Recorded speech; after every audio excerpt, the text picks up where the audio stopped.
Ram Ram Ram Hare Krishna Hare Krishna Ram Ram Ram Ram Hare Krishna Hare Krishna Ram Ram Ram Ram Hare Krishna Ram Ram Ram Ram Hare Krishna Ram Ram Ram Ram Hare Krishna Ram Ram Ram Ram Hare Krishna Ram Ram Ram Ram Hare Krishna Hare Krishna Krishna Krishna Ram Ram Ram Ram Hare Krishna Ram Ram Ram Ram Hare Krishna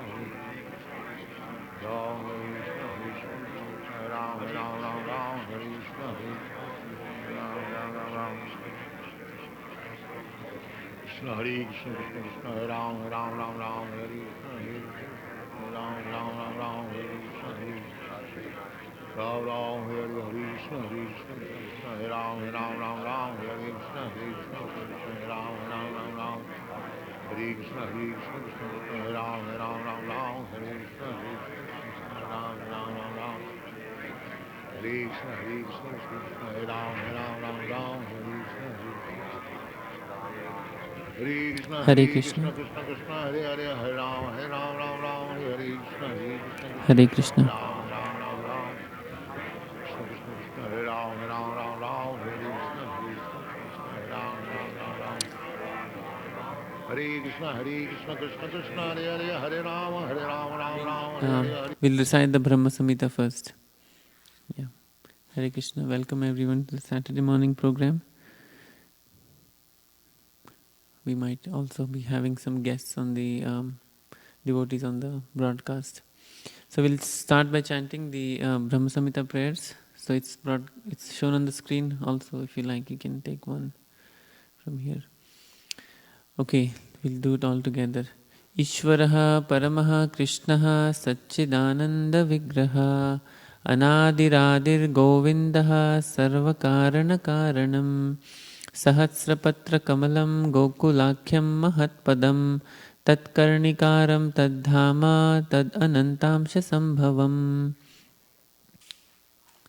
Karnikaram Mahadyantram Shatkonam Vajrakilakam Shat Anga Shatpadisthanam Prakrutya Purushena Cha Premananda Mahananda Rasena Vastitam Hiyat Jyotirupena Manuna Kama Bijena Sangatam Tat Kinjalkam Tad Amshanam Tat Patrani Shriyam Api.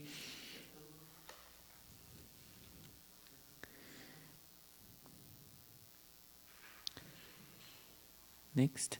Chatur Ashram Tatparitaha Shveta Deepakhyam Adbhutam Chatur Ashram Chatur Murtes Chatur Dhama Chatushkritam Chaturbhi Purushartaischa Chaturbhir Hetubhir Vratam Shulair Dashabhir Anadham Urdhvagdvo Digvidikshapi Ashtabhir Nidibhir Jushtam Ashtabhi Siddhibhis Tatha Manurupaischa Dashabhir Dikpalaihi Parito Vratam Shamairgauraischa Raktaischa Shuklaischa Parshadarshabhai Shobhitam Shaktibhistabhir Adbhutabhi Samantataha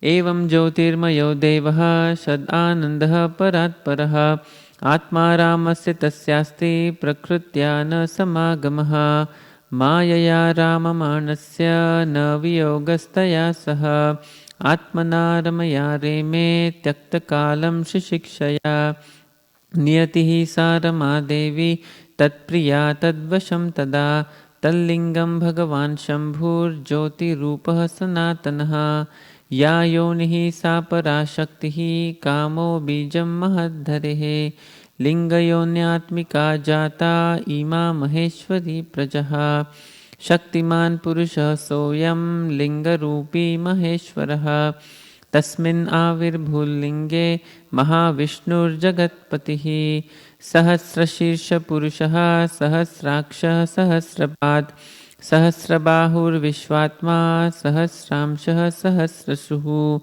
Narayanah Sa Bhagavan Apas Tasmat Sanatanat Avirasit Karanarno Nidhi Sankarshanatmakaha Yoga Nidram Gadastasmin Sahasramshah Swayam Mahan Tadroma Bila Jaleshu Bijam Shankarshanasya हैमान्यण्डानि जातानि महाभूतावृतानि तु प्रत्यअण्डमेवमेकांशाद् एकांशाद्विशति स्वयं सहस्रमूर्धा विश्वात्मा महाविष्णुः सनातनः वामान्गाद् असृजाद्विष्णुं दक्षिणाङ्गात् प्रजापतिं ज्योतिर्लिङ्गमयं शम्भुं कूर्चदेशाद् अवासृजत् अहङ्कारात्मकं विश्वं तस्मादेतद्व्यजायत अथ तैस्त्रिविधैर्वेषैर्लीलम् उद्भवतः किल योगनिद्रा भगवती तस्य श्रीरिव सङ्गता शिक्षायां ततो नाभेस्तस्य पद्मं विनिर्ययौ तन्नालं हेमनलिनं ब्रह्मणो लोकमद्भुतं तत्त्वानि पूर्वरूढानि कारणानि परस्परं समवाव्याप्रयोगश्च विभिन्नानि पृथक् पृथक् चिच्चक्त्या सज्जमानोऽथा भगवान् आदिपुरुषः योजयन्मायया देवो योगनिद्राम् अकल्पयत् योजयित्वा तु तान्येव प्रविवेश स्वयं गुहां प्रविष्टे तस्मिंस्तु जीवात्मा प्रतिबुध्यते स नित्यो नित्यसम्बन्धः प्रकृतिश्च परैव सा एवं सर्वात्मसम्बन्धं नाभयां पद्मं हरेरभूत् तत्र ब्रह्मा भवद्भूयश्चतुर्वेदी चतुर्मुखः सञ्जातो भगवच्चक्त्या तत्कालं किल चोदितः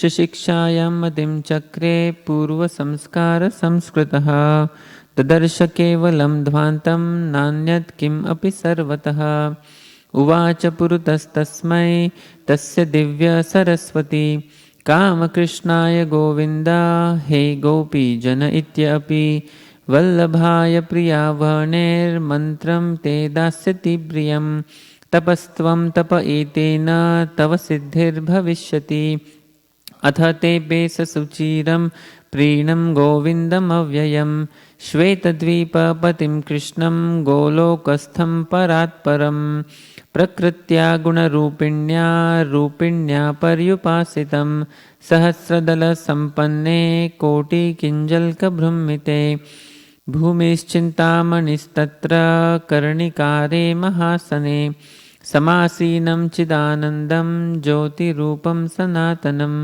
शब्दब्रह्ममयं वेणुं वादयन्तं मुखाम्बुजे विलासिनी गणवृतं स्वैश्वैरंशैरभिष्टुतम् अथ वेणुनिनादस्य त्रयीमूर्तिमयी गतिः स्फुरन्ति प्रविवेशाशु मुखाब्जानि स्वयंभुवः गायत्रीं गायतस्तस्माद् अधिगत्य सरोजजः संस्कृतश्चादिगुणना द्विजताम् अगमत्ततः त्रया प्रबुद्धो अथ विद्धिर्विज्ञाता तत्त्वसागरः तुष्टाववेदसारेण स्तोत्रेणानेन केशवम् चिन्तामणिप्रकरसद्मसुकल्पवृक्षा लक्षावृतेषु सुरभिरभिपालयन्तं लक्ष्मीसहस्रशतसम्भ्रमसेव्यमानं गोविन्दमादिपुरुषं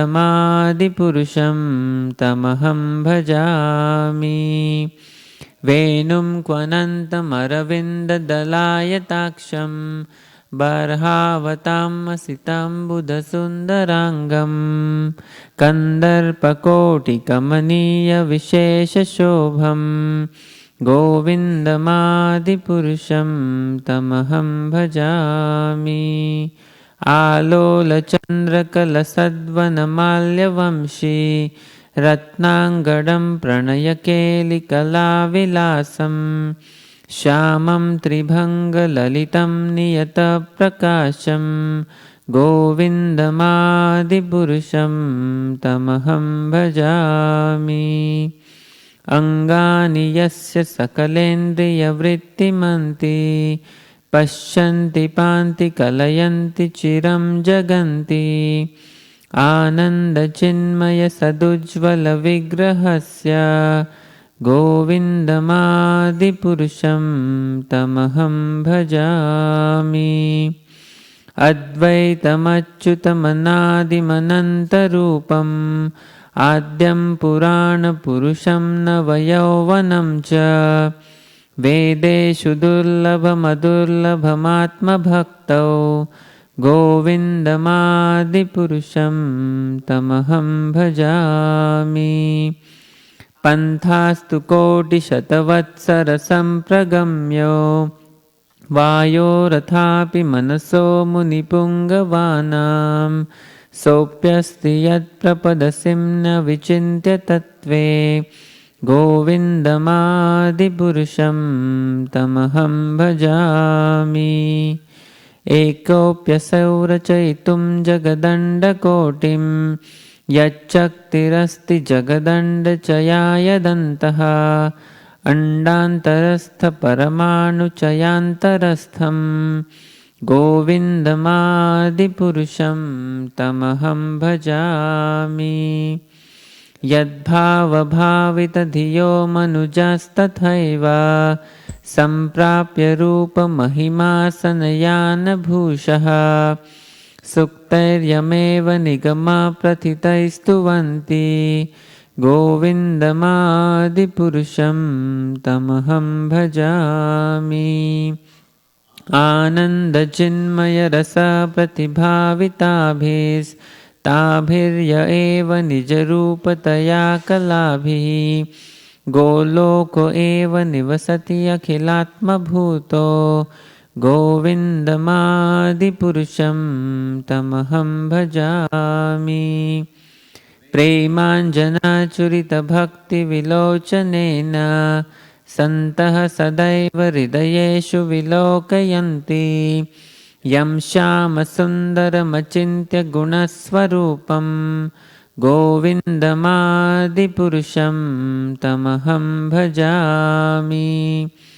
रामादिमूर्तिषु कलानियमेन तिष्ठन् नानावतारमकरोद्भुवनेषु किन्तु कृष्णः स्वयं समभवत्परमः पुमान्यो गोविन्दमादिपुरुषं तमहं भजामि।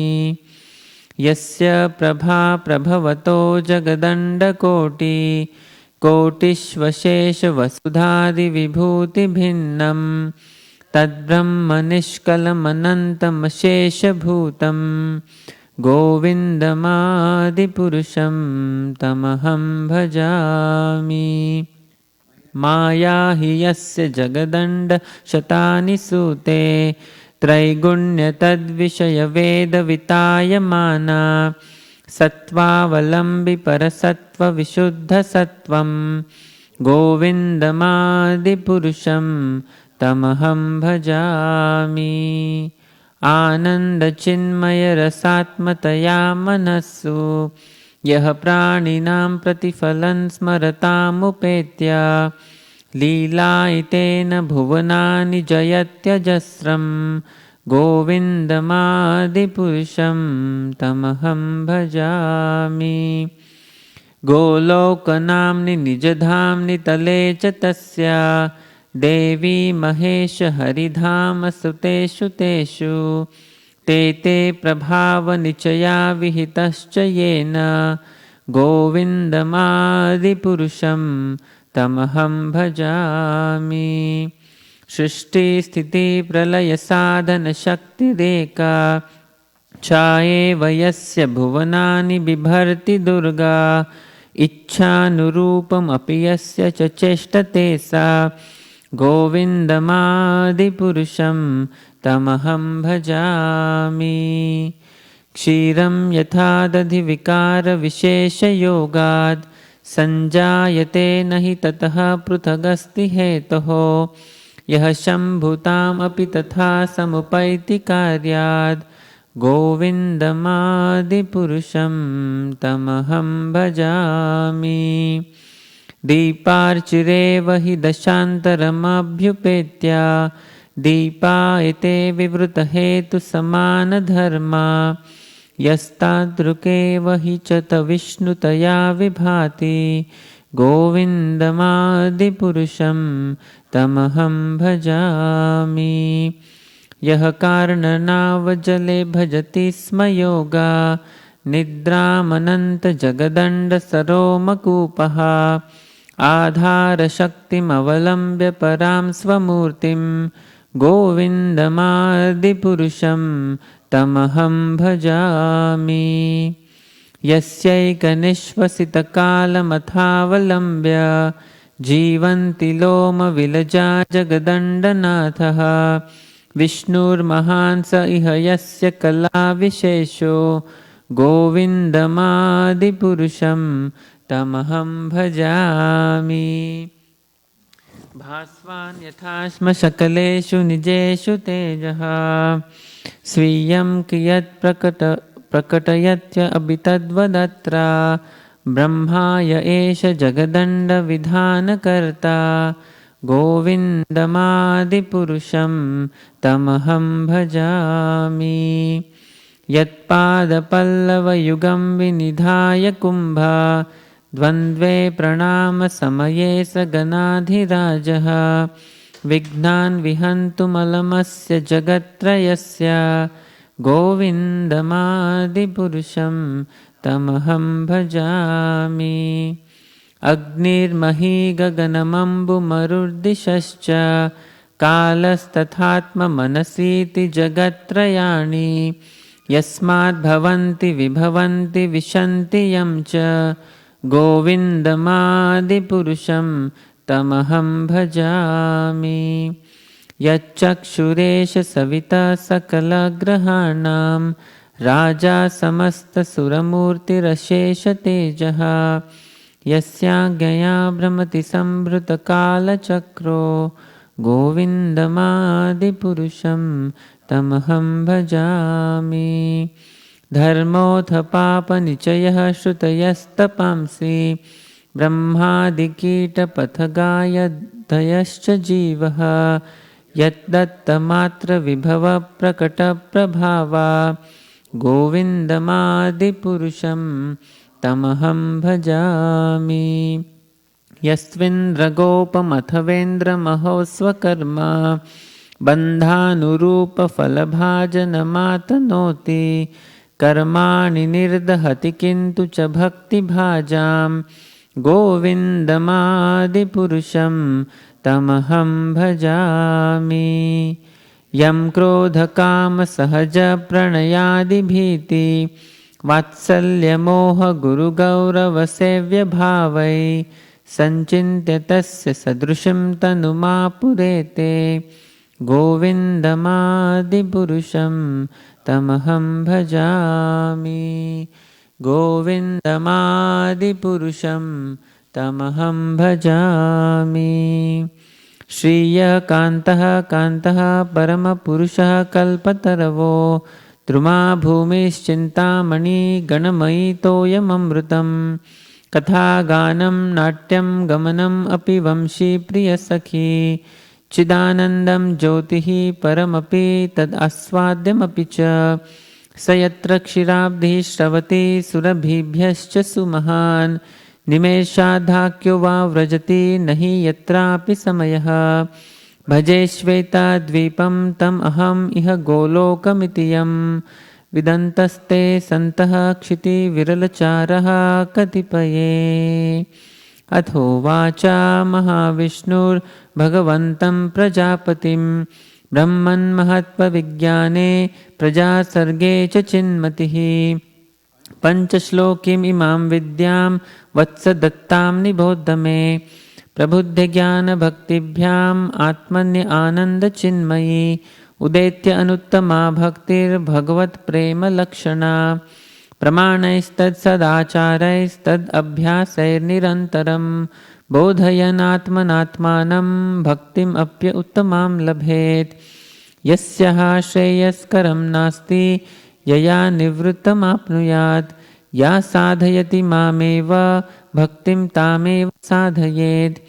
धर्मान् अन्यान् परित्यज्य मामेकं भज विश्वसन् यादृशी श्रद्धा सिद्धिर्भवति तादृशी कुर्वन् निरन्तरं कर्म लोकोऽयम् अनुवर्तते तेनैव कर्मणा ध्यायन् मां परां भक्तिमिच्छति। अहं हि विश्वस्य चराचरस्य बीजं प्रधानं प्रकृतिः पुमांश्च मया हितं तेज इदं बिभर्षि विधे विधेहि त्वम् अथो जगन्ति ईश्वरः परमः कृष्णः सच्चिदानन्दविग्रहः अनादिरादिर्गोविन्दः सर्वकारणकारणम् इति श्रीब्रह्मसंहिता सम्पूर्णं हरि ओम। Hare Krishna. Oh, we also have a newcomer for the Saturday morning class. Hare Krishna. Welcome. We'll try to keep the discussion pretty generic so that you can understand and follow what's going on. But we just recited this text called the Sri Brahma Samhita. This is a very old text. Found later on, it was found by Sri Chaitanya Mahaprabhu in one of the temples in South India, and he brought it out for devotees to regularly recite and chant. What it has is basically the glorifications of the Supreme Lord, which are sung by the first created being in the universe, which is Brahma. Okay? So we'll read through the translations and try to understand what exactly he's saying. So what we recited was everything in Sanskrit. Okay? And after that we will be discussing a section from this text called the Srimad Bhagavatam. Okay? So we'll go one by one. So are we ready for the translations? Brahma Samhita.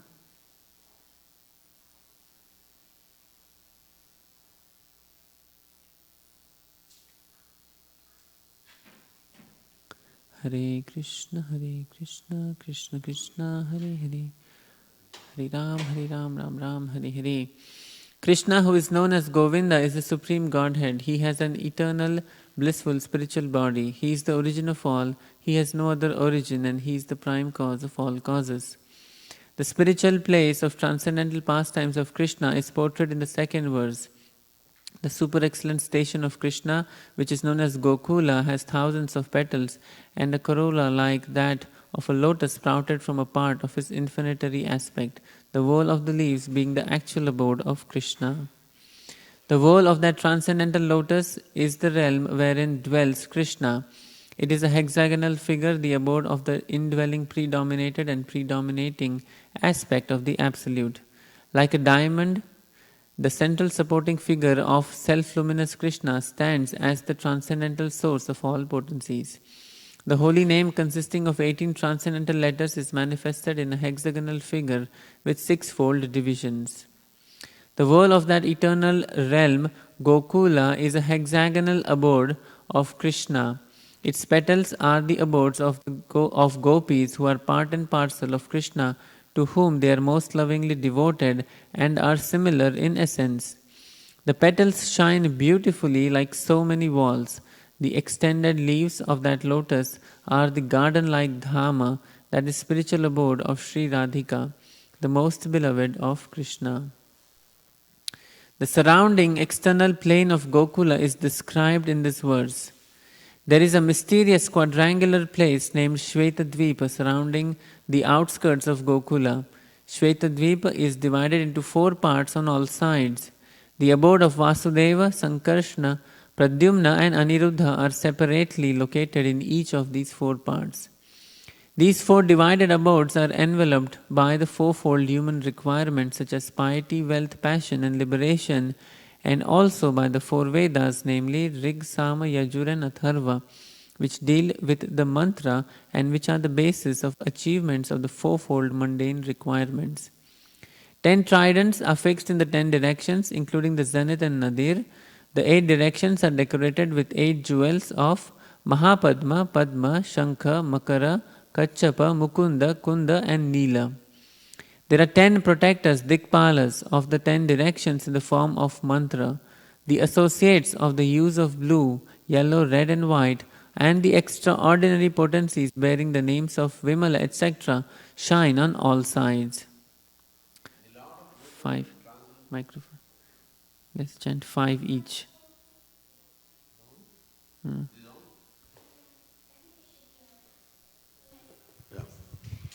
The Lord of Gokula is the transcendental supreme Godhead, the own self of eternal ecstasies.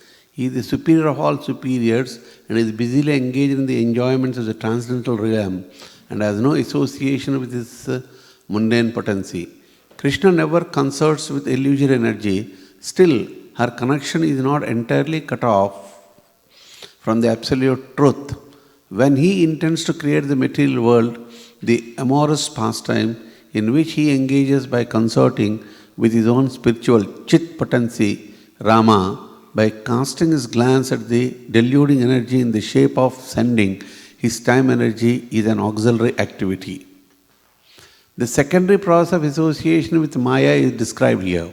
Rama Devi, the spiritual chit potency, beloved consort of the Supreme Lord, is the regulatrix of all entities. The divine plenary portion of Krishna creates the mundane world. At creation, there appears a divine halo of the nature of his own subjective portion, Swamsa. This halo is divine Shambhu, the masculine symbol or manifested emblem of the Supreme Lord. This halo is the dim twilight reflection of the Supreme Eternal Effulgence. This masculine symbol is the subjective portion of divinity who functions as a progenitor of the mundane world, subject to the supreme regulatrix Niyati. The conceiving potency in regard to the mundane creation makes her appearance out of the supreme regulatrix. She is Maya, the limited, non-absolute apara potency, the symbol of mundane feminine productivity. The intercourse of these two brings forth the faculty of perverted cognition, the reflection of the seed of the procreative desire of the Supreme Lord. All offsprings of consort of the great Lord Maheshwara of this mundane world are of the nature of the embodiment of the mundane masculine and feminine generative organs. The person embodying the material casual principle, namely the great Lord of this mundane world Maheshwara Shambhu, in the form of male generating organ, is joined to his female consort to the limited energy Maya as the efficient casual principle. The Lord of the world Mahavishnu is manifest in him by his subjective portion in the form of his glance.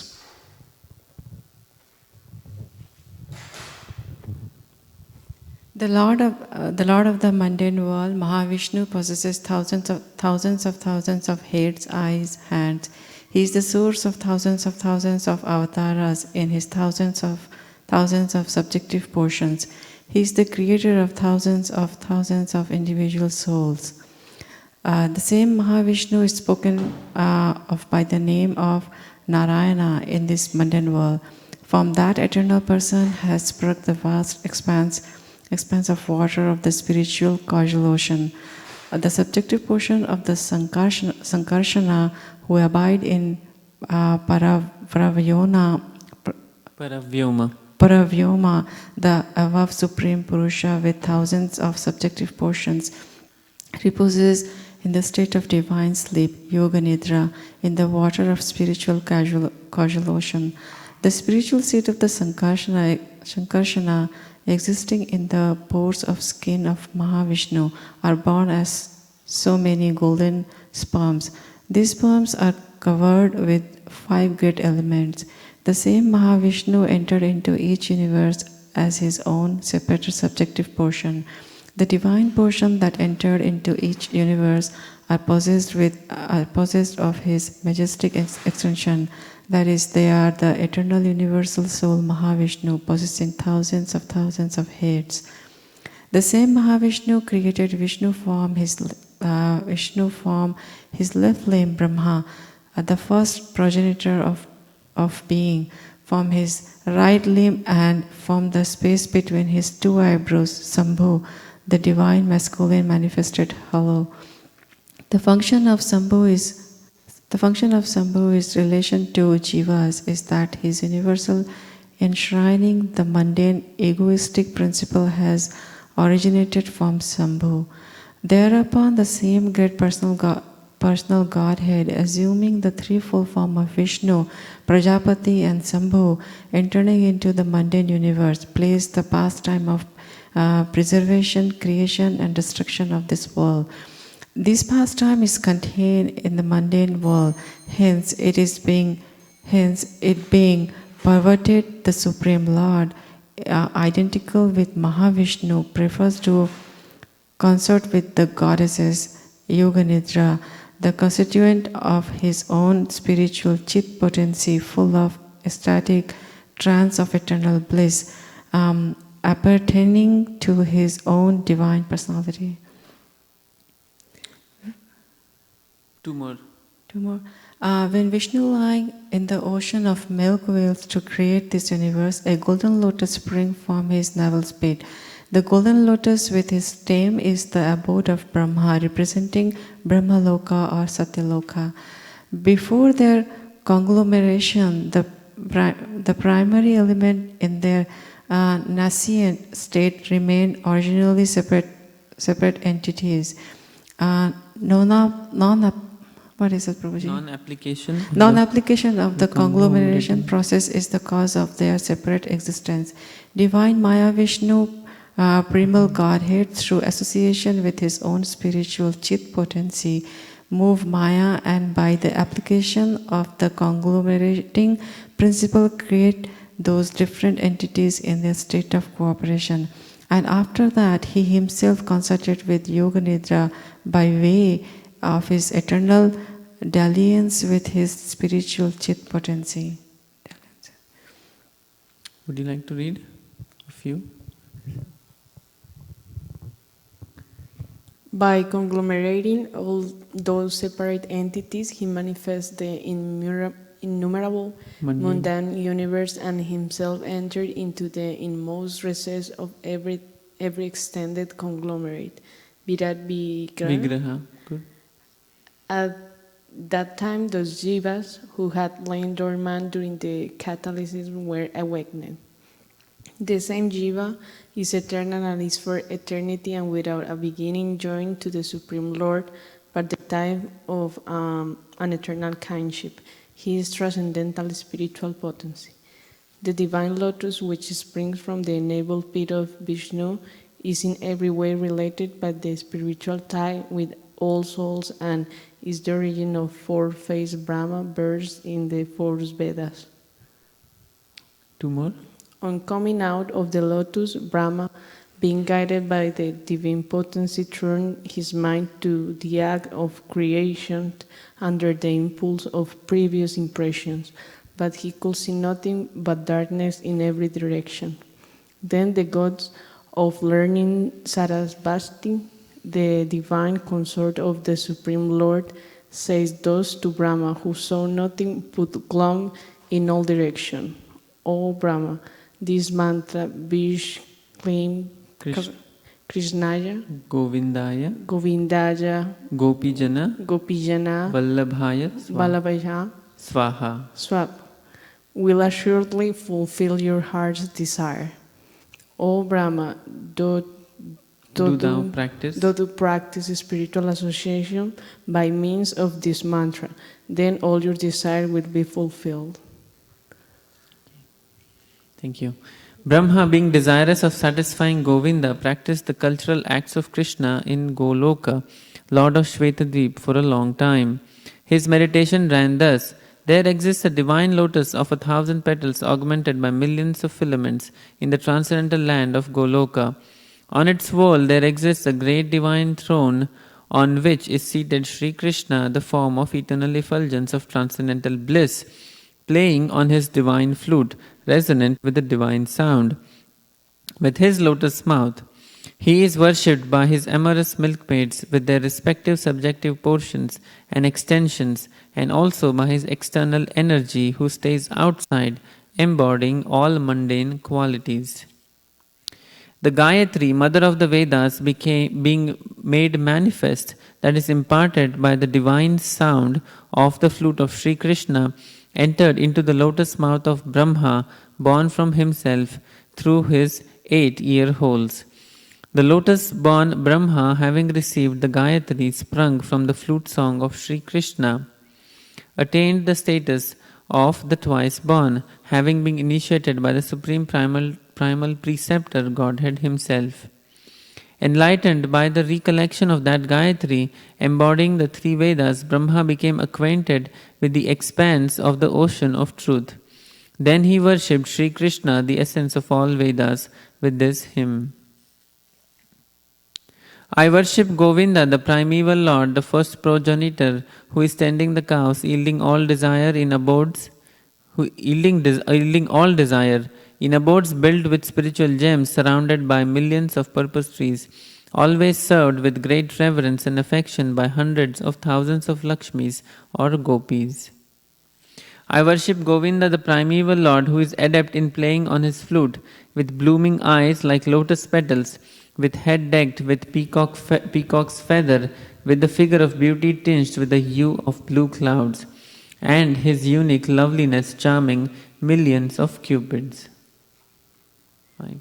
I worship Govinda, the primeval Lord, around whose neck is swinging a garland of flowers, beautified with a moon locket, whose two hands are adorned with the flute and jeweled ornaments, who always revels in pastimes of love, whose graceful threefold bending form of Shyamsundara is eternally manifest. I worship Govinda, the primeval Lord, whose transcendental form is full of bliss, truth, substantial, and is thus full of most dazzling splendor. Each of the limbs of the transcendental figure possesses in himself the full-fledged functions of all organs and eternally sees, maintains, and manifests the infinite universes, both spiritual and mundane. I worship Govinda, the primeval Lord, who is inaccessible to Vedas but obtainable by pure unalloyed devotion of the soul, who is without a second, who is not subject to decay, he is without a beginning, whose form is endless, who is the beginning and the eternal Purusha, yet he is a person possessing the beauty of blooming youth. I worship Govinda, the primeval Lord, only the tip of the toe of whose lotus feet is approached by the yogis who aspire after the transcendental and betake themselves to pranayama by drilling the respiration, and by the jnanis who try to find out the non-differentiated Brahman by the process of elimination of the mundane, extending over the thousands of millions of years. He is an undifferentiated entity, as there is no distinction between the potential and the possessor thereof. In his work of creation of millions of worlds, his potential remains inseparable. All the universes exist in him, and he is present in his fullness in every one of the atoms that are scattered throughout the universe at one and the same time. Such is the primeval Lord whom I adore. I adore the same Govinda, the primeval Lord, in whose praise men who are imbued with devotion sing the mantra suktas told by the Vedas by gaining their appropriate beauty, greatness, thrones, conveyance, and ornaments.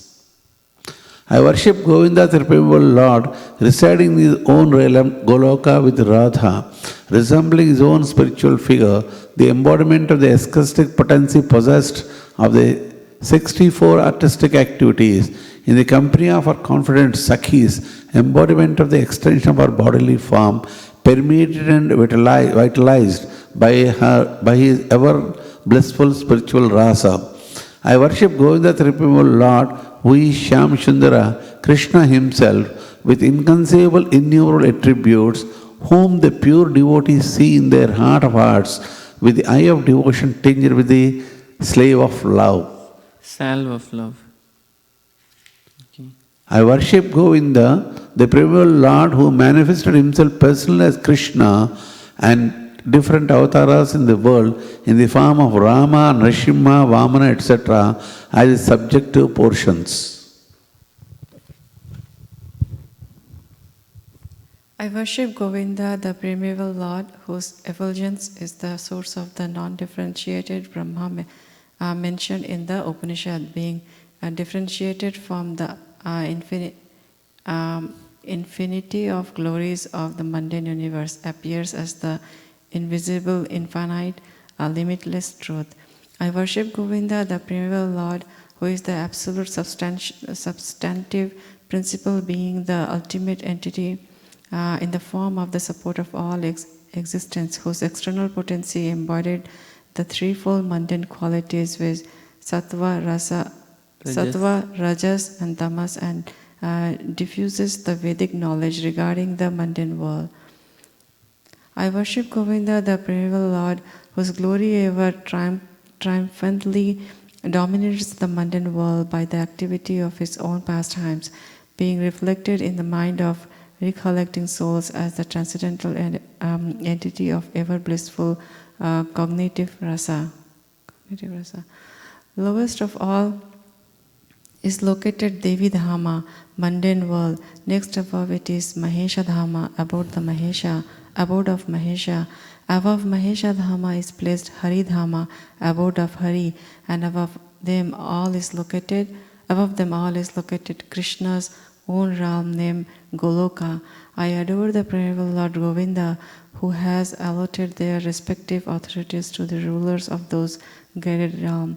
The external potency Maya, who is of the nature of the shadow of the Chit potency, is worshipped by all people as Durga, the creating, preserving, and destroying agency of this mundane world. I adore the primeval Lord Govinda, in accordance with whose will Durga conducts herself.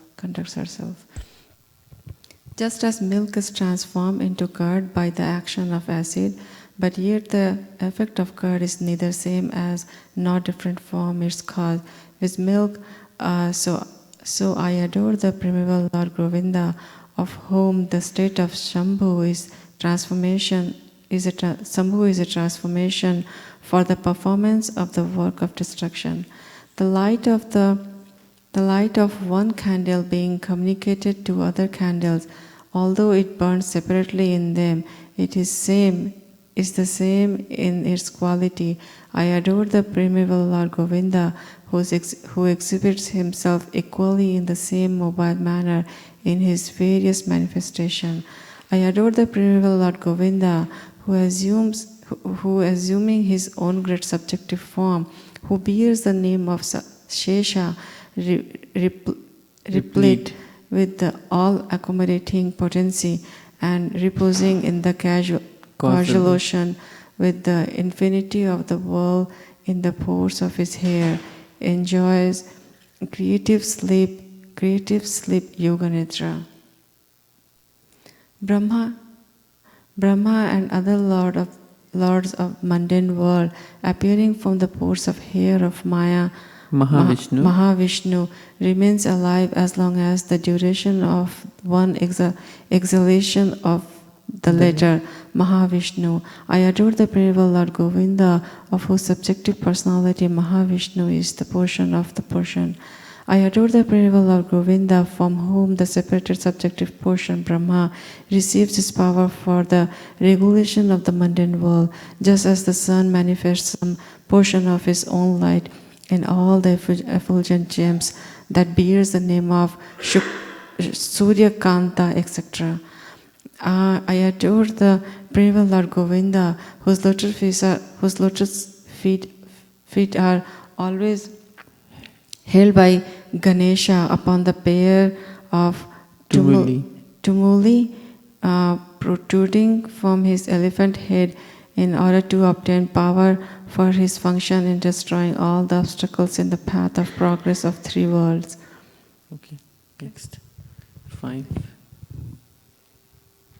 The three worlds are composed of the 9 elements: beach, fire, or earth, ether, water, air, direction, time, soul, and mind. I adore the primeval Lord Govinda, from whom they originate, in whom they exist, and into whom they enter at the time of the universal catalysis. The sun, who is the king of all the planets, full of infinite effulgency, the image of the good soul, is at the eye of this world. I adore the primeval Lord Govinda, in persons of whose order the sun performs his journey, mounting the wheel of time. I adore the primeval Lord Govinda, by whose conferred power are maintained the manifested potencies that are found to exist of all virtues, all vices, the Vedas, the penances, and all the jivas, from Brahma to the meanest insect. I adore the primeval Lord Govinda, who burns up to their root all fruitive activities of those who are imbued with devotion and impartially ordains for each the due enjoyment of the fruit of one's activities, of all those who walk in the path of work, in accordance with the chain of their previously performed works, no less in the case of the tiny insect that bears the name of Indragopa than in that of Indra, king of the Devas. I adore the primeval Lord Govinda, the meditators of whom, by meditating upon him under the sway of wrath, amorous passion, natural friendly love, fear, parental affection, delusion, reverence, and willing service attain to bodily forms befitting the nature of their contemplation. Okay, thank you. I worship the transcendental seat known as Shvetadvipa, whereas loving consorts, the Lakshmis, in their unalloyed spiritual essence, practice the amorous service of the Supreme Lord Krishna as their only lover, where every tree is a transcendental purpose tree, where the soil is the purpose gem, all water is nectar, every word is a song, every gait is a dance, the flute is the favorite attendant, effulgence is full of transcendental bliss, and the supreme spiritual entities are all enjoyable and tasty, where numberless milk cows always emit transcendental oceans of milk, where there is eternal existence of transcendental time, who is ever present and without past or future, and hence is not subject to the quality of passing away even for the space of half a moment. That realm is known as Goloka only to a very few self-realized souls in this world. On hearing these hymns containing the essence of the truth, the Supreme Lord Krishna said to Brahma, Brahma, if you experience the inclination to create offspring by being endowed with the real knowledge of the glory of Godhead, listen, my beloved, from me to this science set forth in the following 5 shlokas. When the pure spiritual experience is excited by means of cognition and service, bhakti, super excellent unalloyed devotion characterized by love of Godhead is awakened towards Krishna, the beloved of all souls.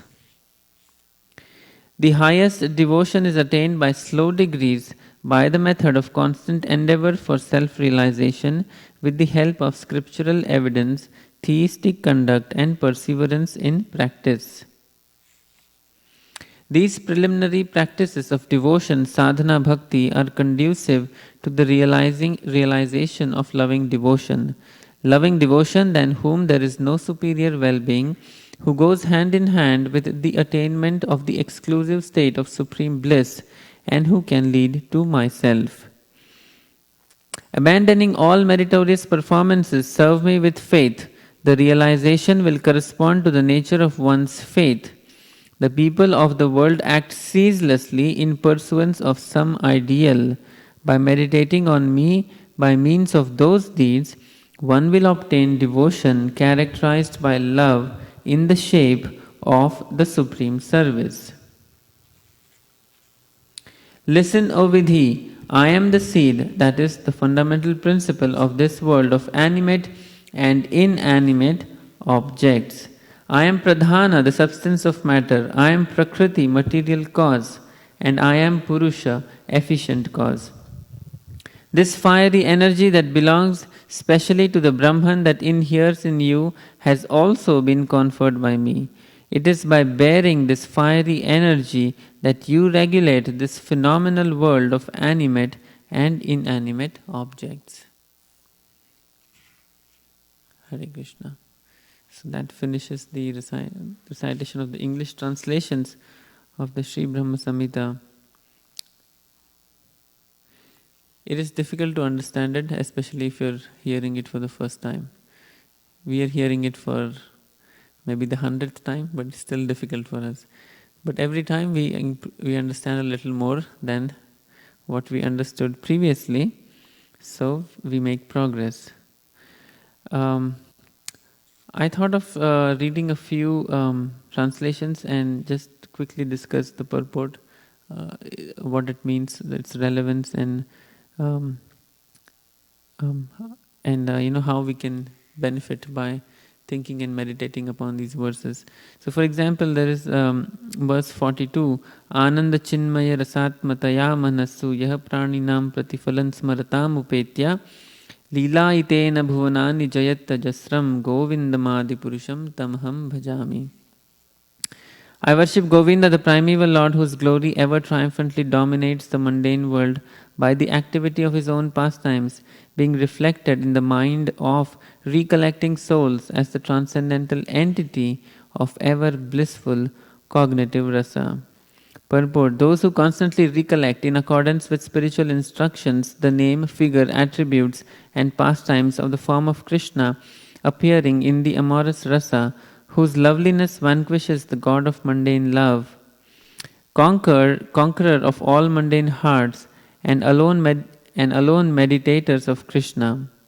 Krishna, who is full of pastimes, always manifests himself with his realm only in pure receptive cognition of such persons. The pastimes of that manifested divine realm triumphantly dominates in every way all the majesty and beauty of the mundane world. So there are different aspects explained in this text and throughout the Brahma Samhita, which is first is the creation of this material universe, and it describes about the first created being in the universe, which is Lord Brahma, and from whom actually all the progenitors of mankind and all generations, all living entities come about.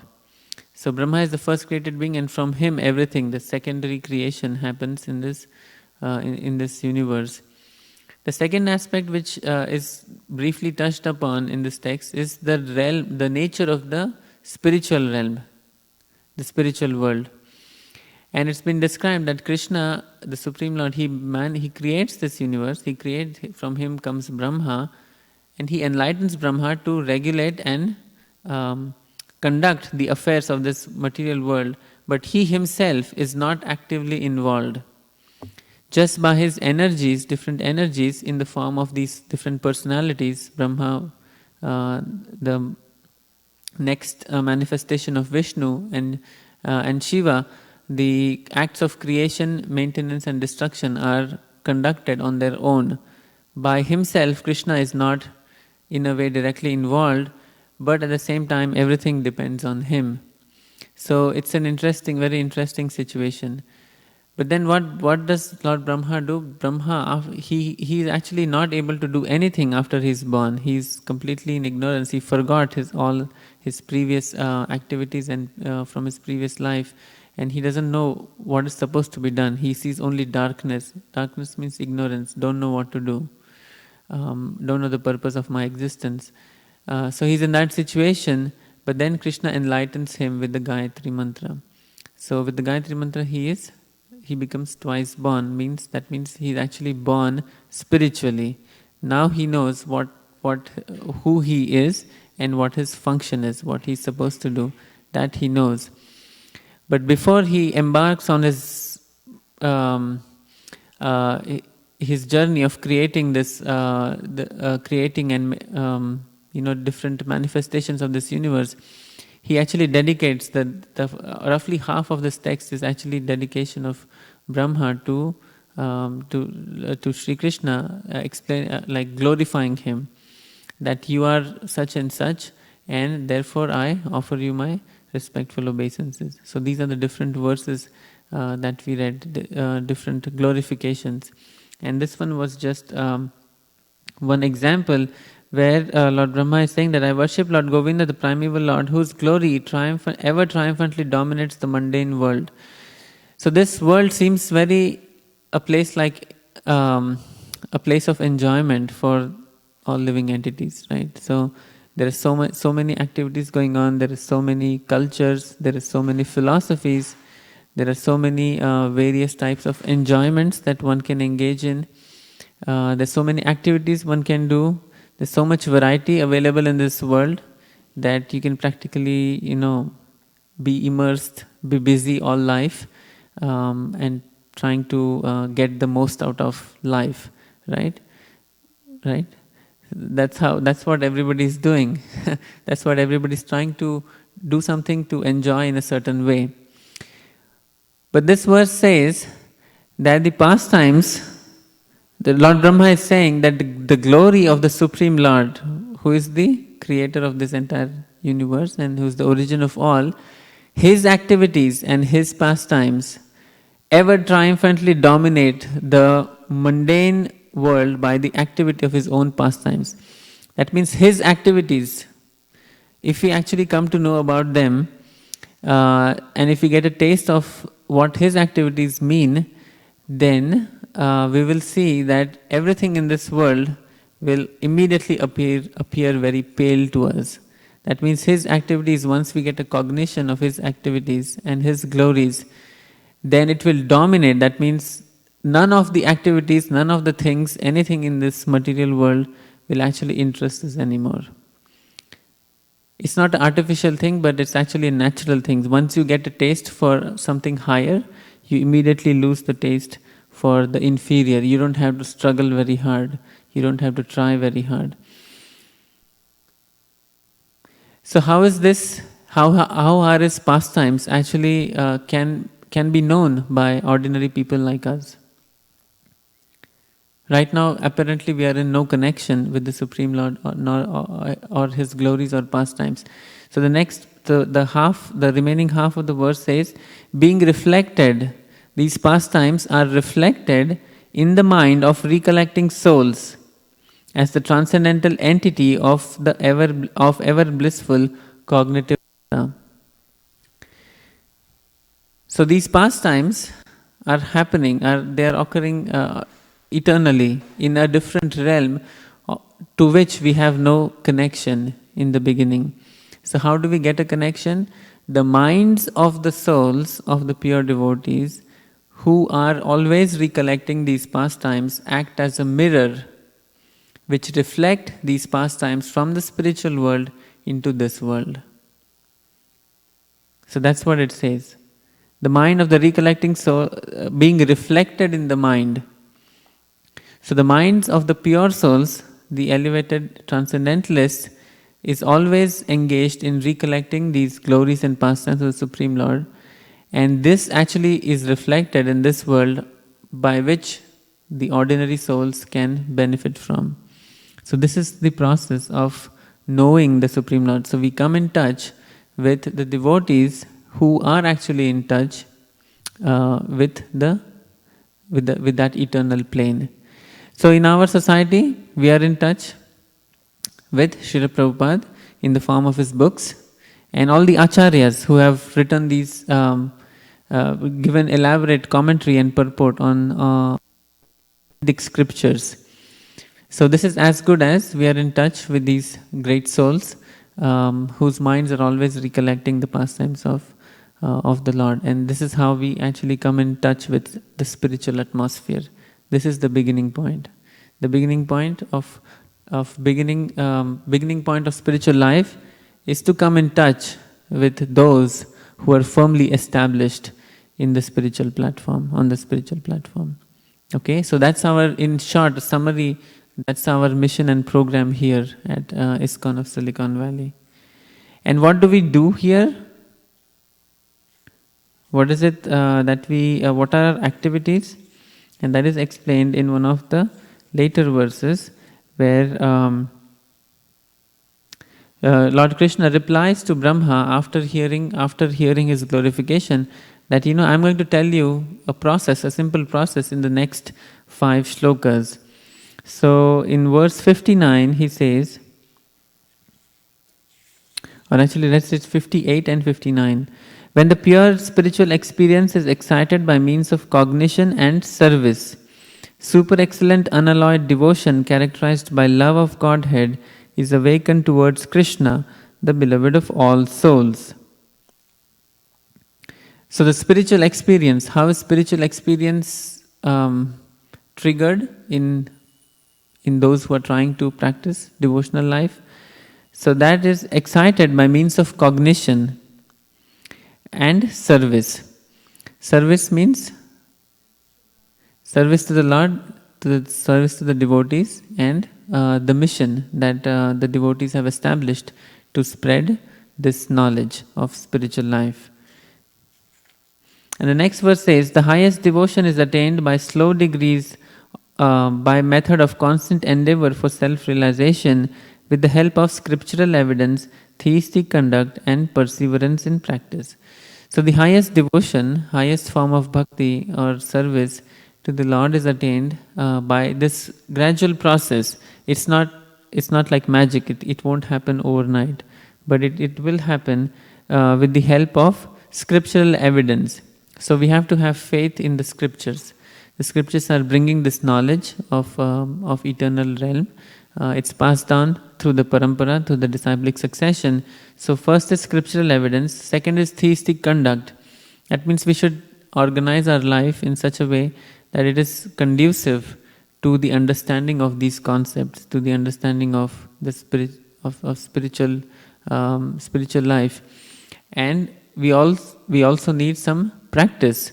We need some practice by which we can gradually progress on this path. And it's not, in a way it's not difficult, but it's also not very easy. So we need to persevere. We need perseverance on this path of practice. So if we combine these elements, then we can make spiritual progress, and we can also gradually elevate ourselves and understand the true glories and pastimes of the Supreme Lord. Okay? So so that was the discussion on Brahma Samhita. We'll sing one short bhajan, and then we'll start talking about a chapter from the 6th canto of Srimad Bhagavatam. So let's sing Jai Radha Madhava. Can we display it on the screen?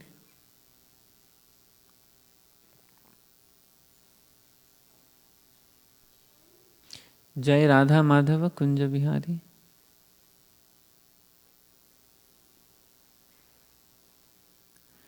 Jai Radha Madhava Kunja Bihari.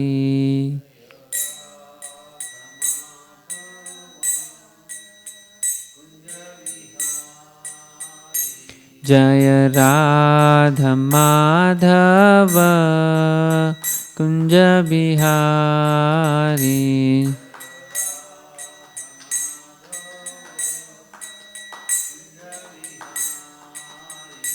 Jaya Radha Madhava Kunja Bihari.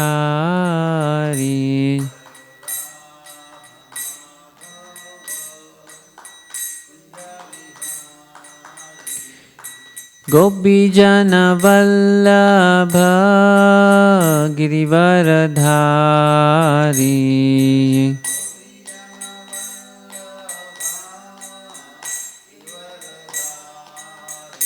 Jaya Gopi Jana Vallabha Girivaradhari.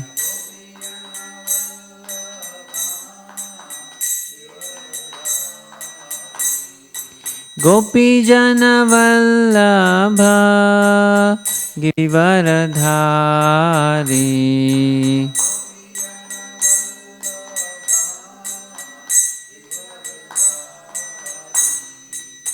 Yashodanandana Braja Jana Ranjana. Yashodanandana Braja Jana Ranjana. Yashodanandana Braja Jana Ranjana. Yashodanandana Braja Jana Ranjana. Yamuna Tira Vanachari.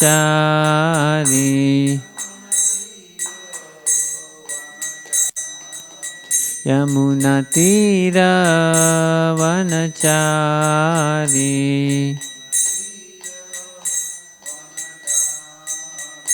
Jai Radha Madhava Kunja Bihari.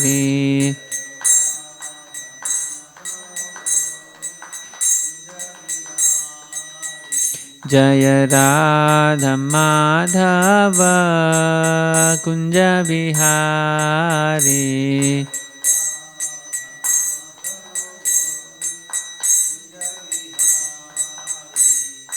Gopi Jana Vallabha Girivaradhari.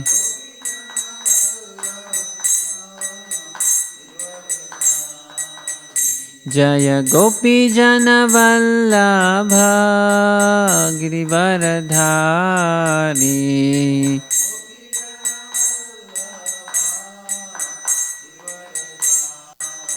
Yashodanandana Braja Jana Ranjana.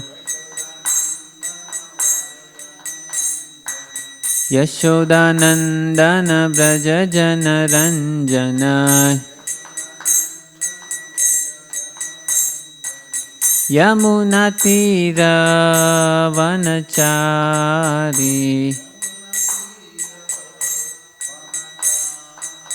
Yamunatira Vanachari.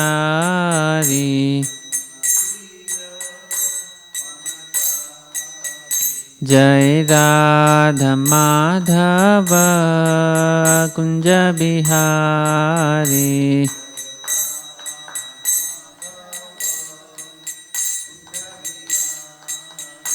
Jaya Radha Madhava Kunja Bihari.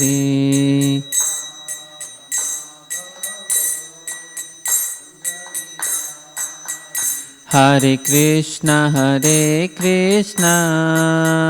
Krishna Krishna Hare Hare, Hare Rama Rama Rama Hare Hare.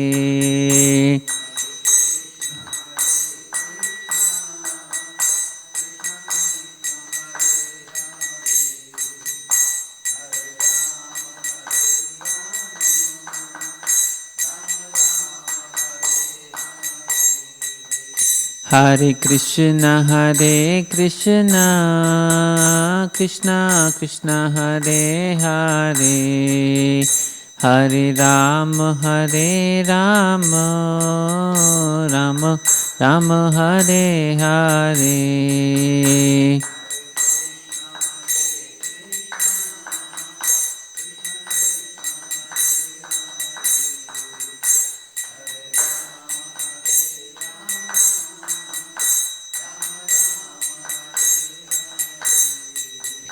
Hare Krishna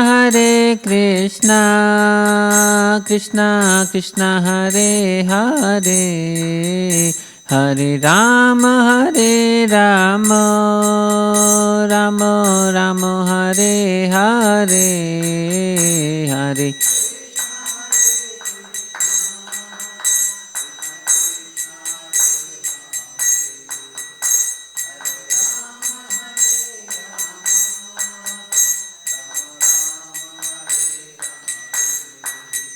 Hare Krishna Krishna Krishna Hare Hare, Hare Rama Rama Rama Hare Hare.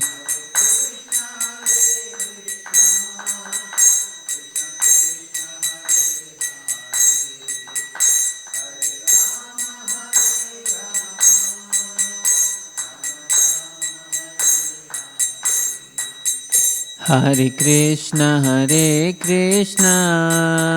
Krishna Krishna Hare Hare, Hare Rama Rama Rama Hare Hare.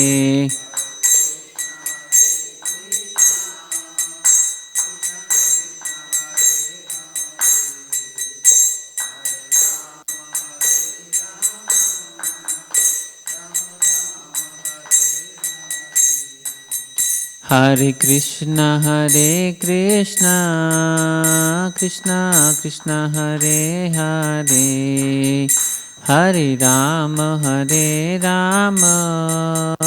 Rama Rama, Hare Hare.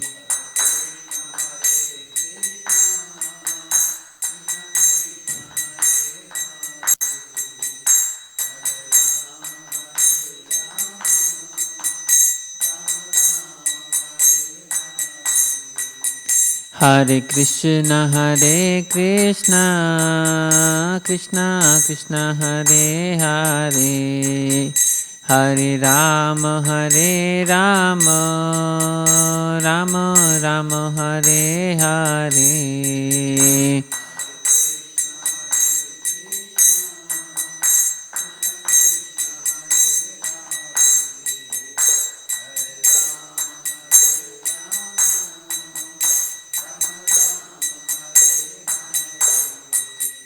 Jai Radha Madhava Kunja Bihari, Radha Madhava Kunja Bihari.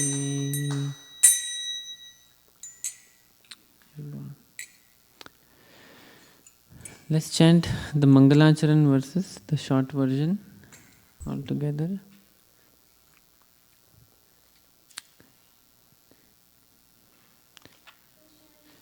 Do you have the Mangalacharan verses? Mangalacharan.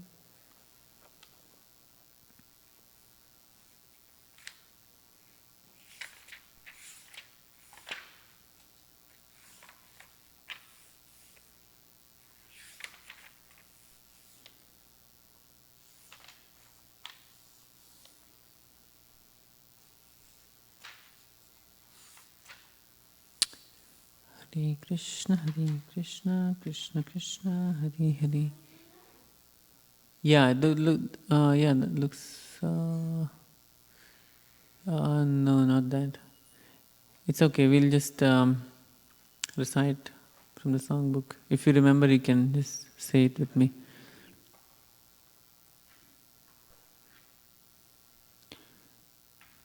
Om Ajnanatimidandhasya Jnananjana-shalakaya Chakshura Unmilitam Yena Tasmai Shri Gurave Namaha. Shri Chaitanya Manobhishtam Sthapitam Yena Bhutale Swayam Rupa Kadamayam Dadati Swapadantikam. Vandeham Shri Guru Shri Yutapadakamalam Shri Gurun Vaishnavamscha Shri Rupam Sagrajatam Sahagana Raghunathanvitam Tam Sajivam Sadvaitam Savadhutam Parijana Sahitam Krishna Chaitanya Devam Shri Radha Krishna Padan Sahagana Lalita Shri Vishakhanvitamscha. Nama Om Vishnu Padaya Krishna Pristhaya Bhutale Srimate Bhaktivedanta Swami Niti Namine. Namaste Saraswati Deve Gauravani Pracharine Nirvishesha Shunyavadi Paschat Deshatarine. He Krishna Karuna Sindho Deenabandho Jagatpate Gopesha Gopika Kanta Radha Kanta Namostute. Tapta Kanchana Gaurangi Radhe Vrindavaneshwari Vrishabhanu Sute Devi Pranamami Hari Priye. Vanchakalpa tarubhyascha kripa sindhubhya evacha patitanam pavanebhyo vaishnavebhyo namo namaha. Jai Shri Krishna Chaitanya Prabhu Nityananda Shri Advaita Gadadhara Shivasadi Gaura Bhakta Vrinda. Hare Krishna, Krishna Krishna, Hare Hare, Hare Rama, Rama Rama, Hare Hare.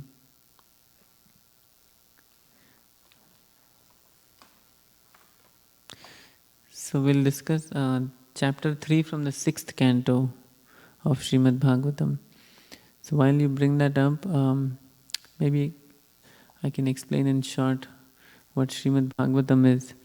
So Srimad Bhagavatam, for the benefit of a newcomer, Srimad Bhagavatam is this great transcendental literature that is is compared to the ripened fruit of the tree of Vedic knowledge. So in the Vedic culture, there are many scriptures which give us knowledge about different departments or different aspects of life, including spiritual life. So in Vedic culture, our daily or like life in this world and spiritual life are deeply connected. All the activities and the branches of knowledge, they actually connect our day-to-day activities to the ultimate spiritual goal of life. That's the deep connection that was originally there in Vedic way of life, which was practiced throughout the world thousands of years ago. But with the progress of time, especially in this age is called Kali Yuga. Kali Yuga refers to an age of quarrel and hypocrisy. So for the smallest of things, there is quarrel amongst different people, among different nations, sometimes even between spouses, wife and husband, between friends. Practically all places you see, there is no place which is completely clean of politics and quarrel and some kind of hypocrisy, duplicity. So this age is predominated by these qualities, because of which the spiritual or the godly or divine qualities, they subside, they come down in magnitude. So with the progress of time, we see that now practically the original Vedic culture and way of life is almost lost, almost. But there is still, it's available in some small pockets here and there. So how do we make, so the goal of our mission here at ISKCON of Silicon Valley and throughout we have this worldwide organization, worldwide institution called the International Society for Krishna Consciousness. So what is our purpose? What is our mission? In spite of all these difficulties, in spite of the unfavorable atmosphere, how can we actually make a connection to spiritual life? Spiritual life is actually the essence and the actual purpose in the human form of life, to practice spiritual values and culture. But how do we make a connection, because we have so many difficulties surrounding us? So the easiest and the most advisable process of making connection to spiritual life is first by chanting the holy names of Krishna, by chanting the holy names of God, which is what we chanted just now, the Hare Krishna mantra, Hare Krishna, Krishna Krishna, Hare Hare, Hare Ram, Ram Ram, Hare Hare. This is the best of all types of yoga. You must have heard of yoga, right? Everyone has heard of yoga in this day and age. But yoga, what does yoga mean? Yoga is not just some exercise of the body or the mind to remain fit in this world for as long as possible. That's not what yoga is. Yoga means actually to make connection to the Supreme Absolute Truth, a tangible connection. So our connection to the Supreme Absolute Truth, who is a person, who is the Supreme Person, can be made easily, very easily. He is very much approachable through his names. His personality is such, the nature of his personality is such that his personality, the person himself and the name are not different, they are identical. So we can approach him by easily chanting his name, because that is something we can do, right? We may not be able to go and meet President Obama, for example. You need to go through a lot of layers of security and so many things, logistics, before you can ever get an appointment with the President of the United States. But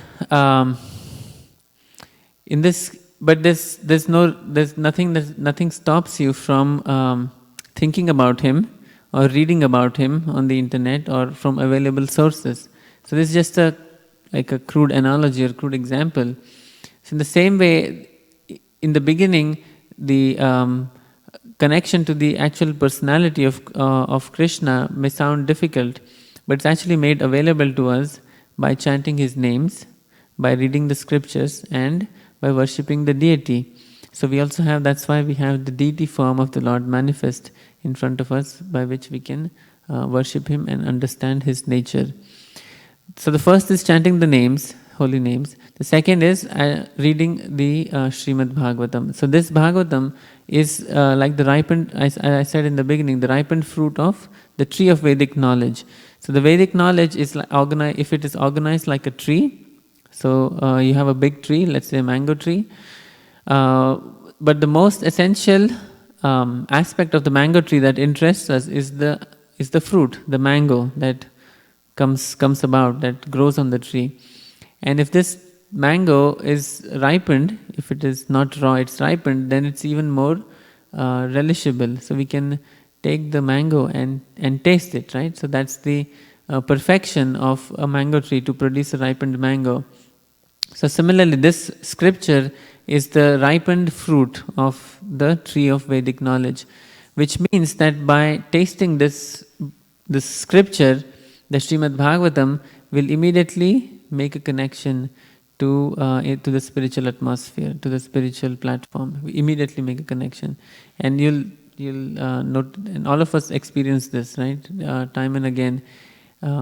And what this book is about? This book is about the interaction of the Lord, of the Supreme Lord, and His devotees. And also, there's a lot of discussion among the devotees about the glories of the Lord. So the only subject matter in this book is the glories of the Lord and pure devotional service. So that's the only topic discussed in this scripture. There's nothing else. So other scriptures may have a mixture of many things which can confuse the reader, but this scripture, no matter where you pick, where you start reading, you will not be deviated, you will not be misled into some other offshoot direction which is not important. So these are the main essential aspects of our practice here. So this chapter it's actually 6th canto, 3rd chapter. So we're reading from the 6th canto, 3rd chapter. This chapter is titled Yamaraj Instructs His Messengers. So we'll try to get an overview about what this chapter is about.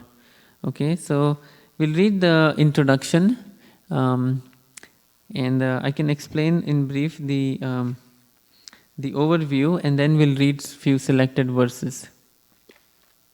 So Yamaraj instructs his messengers. As related in this chapter, the Yamadutas approached Yamaraj, who very exhaustively explained Bhagavad Dharma, the religious principle of devotional service. Yamaraj thus satisfied the Yamadutas, who had been very disappointed. Yamaraj said, although Ajamil was calling for his son, he chanted the holy name of the Lord Narayana, and simply by a glimpse of the chanting of the holy name, he immediately achieved the association of Lord Vishnu's order carriers, who saved him from your attempt to arrest him. This is quite all right. So this is actually a story. We are reading from a part of the story. Story means like a history of this event. This occurrence happened like many millennia ago, but it has been recorded in the form of history or story in these scriptures. So we are reading a part of this story. So we'll come to know what the story is about.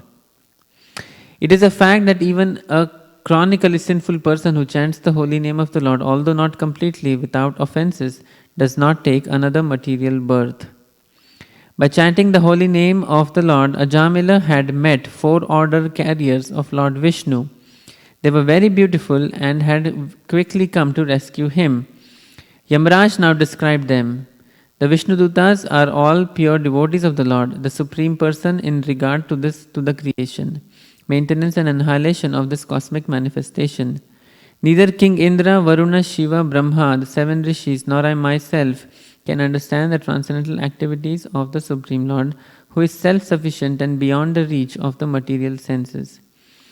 With material senses, no one can attain enlightenment about him.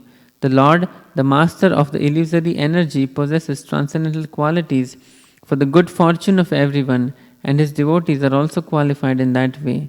The devotee is concerned only with rescuing the fallen souls of this material world, apparently take birth in different places in the material world just to save the conditioned souls.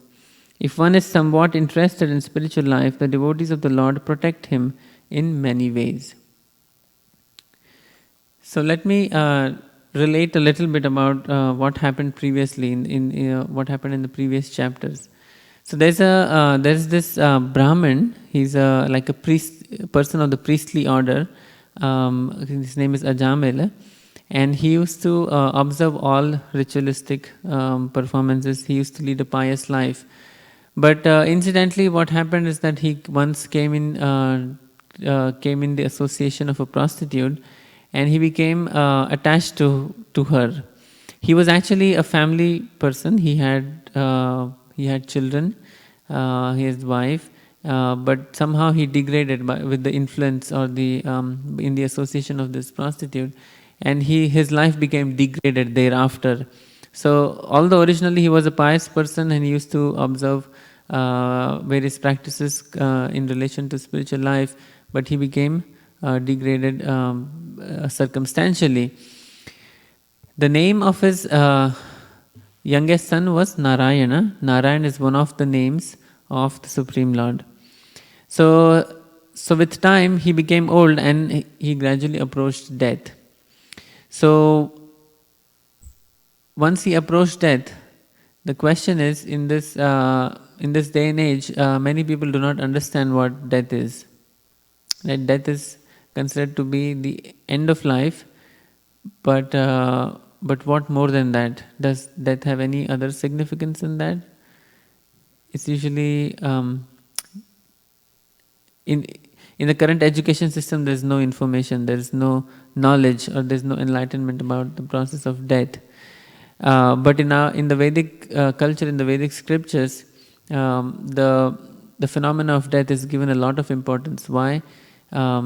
Not to make people sad about it, not to give you a pessimistic view about it, but to actually inform us that death is not the end of everything. That is actually the underlying concept, underlying fact, that all living entities are spiritual sparks, eternal spiritual sparks, part and parcel of the Supreme Lord, and the material body has been awarded to us to try and enjoy in a certain way. But the material body has a beginning, which is birth, and it has an end, which is called death. And this time gap between birth and death is called our lifespan. So we try to make the most out of our life, right? Not worrying about death. But when death comes, everybody is depressed. Nobody wants to die because it's like entering a black hole. You don't know what's going to happen next. This kind of situation is actually very unfortunate for human beings to go through, because we are heading into something which we are completely unaware of, and we are completely ignorant of what's going to happen next. The reason it's unfortunate is because in the Vedic scriptures, the Vedic knowledge gives us information about what is going to happen at the point of death, or what is going to happen after death. And in fact, it tells us that this life is not meant for enjoying in many different ways as much as possible to extract the most out of life. But actually, human life is like a journey meant for preparation for the moment of death. Because death is not the end of everything. Death is exactly like the changing of a dress. So just like in the morning we take shower and we put on a new garments, new dress, but at the end of the day, the garments are kind of become dirty, so you have to change them. And the next day you put on new clothes again, right? It's the same thing like the spiritual particle, the living entity, the spirit soul. He puts on a garment, this body, at the time of birth, and the body evolves and comes to a point where it is no longer usable. When you reach that stage, you basically quit that body or give up those clothes and take on new clothes. It means a new birth. And then new life, then again death, then again life, again death. So it's an ongoing process, and it is something that is not very palatable for the spiritual living entity, because by nature, our nature is that of being eternal. That means we like to be in a situation, in a good situation, which does not change. However, this life is full of changes. There is nothing that does not change. It's a life, this material world is a place of continuous transformation. No matter how hard we try, you cannot stop the influence of time. You cannot stop the aging of your body.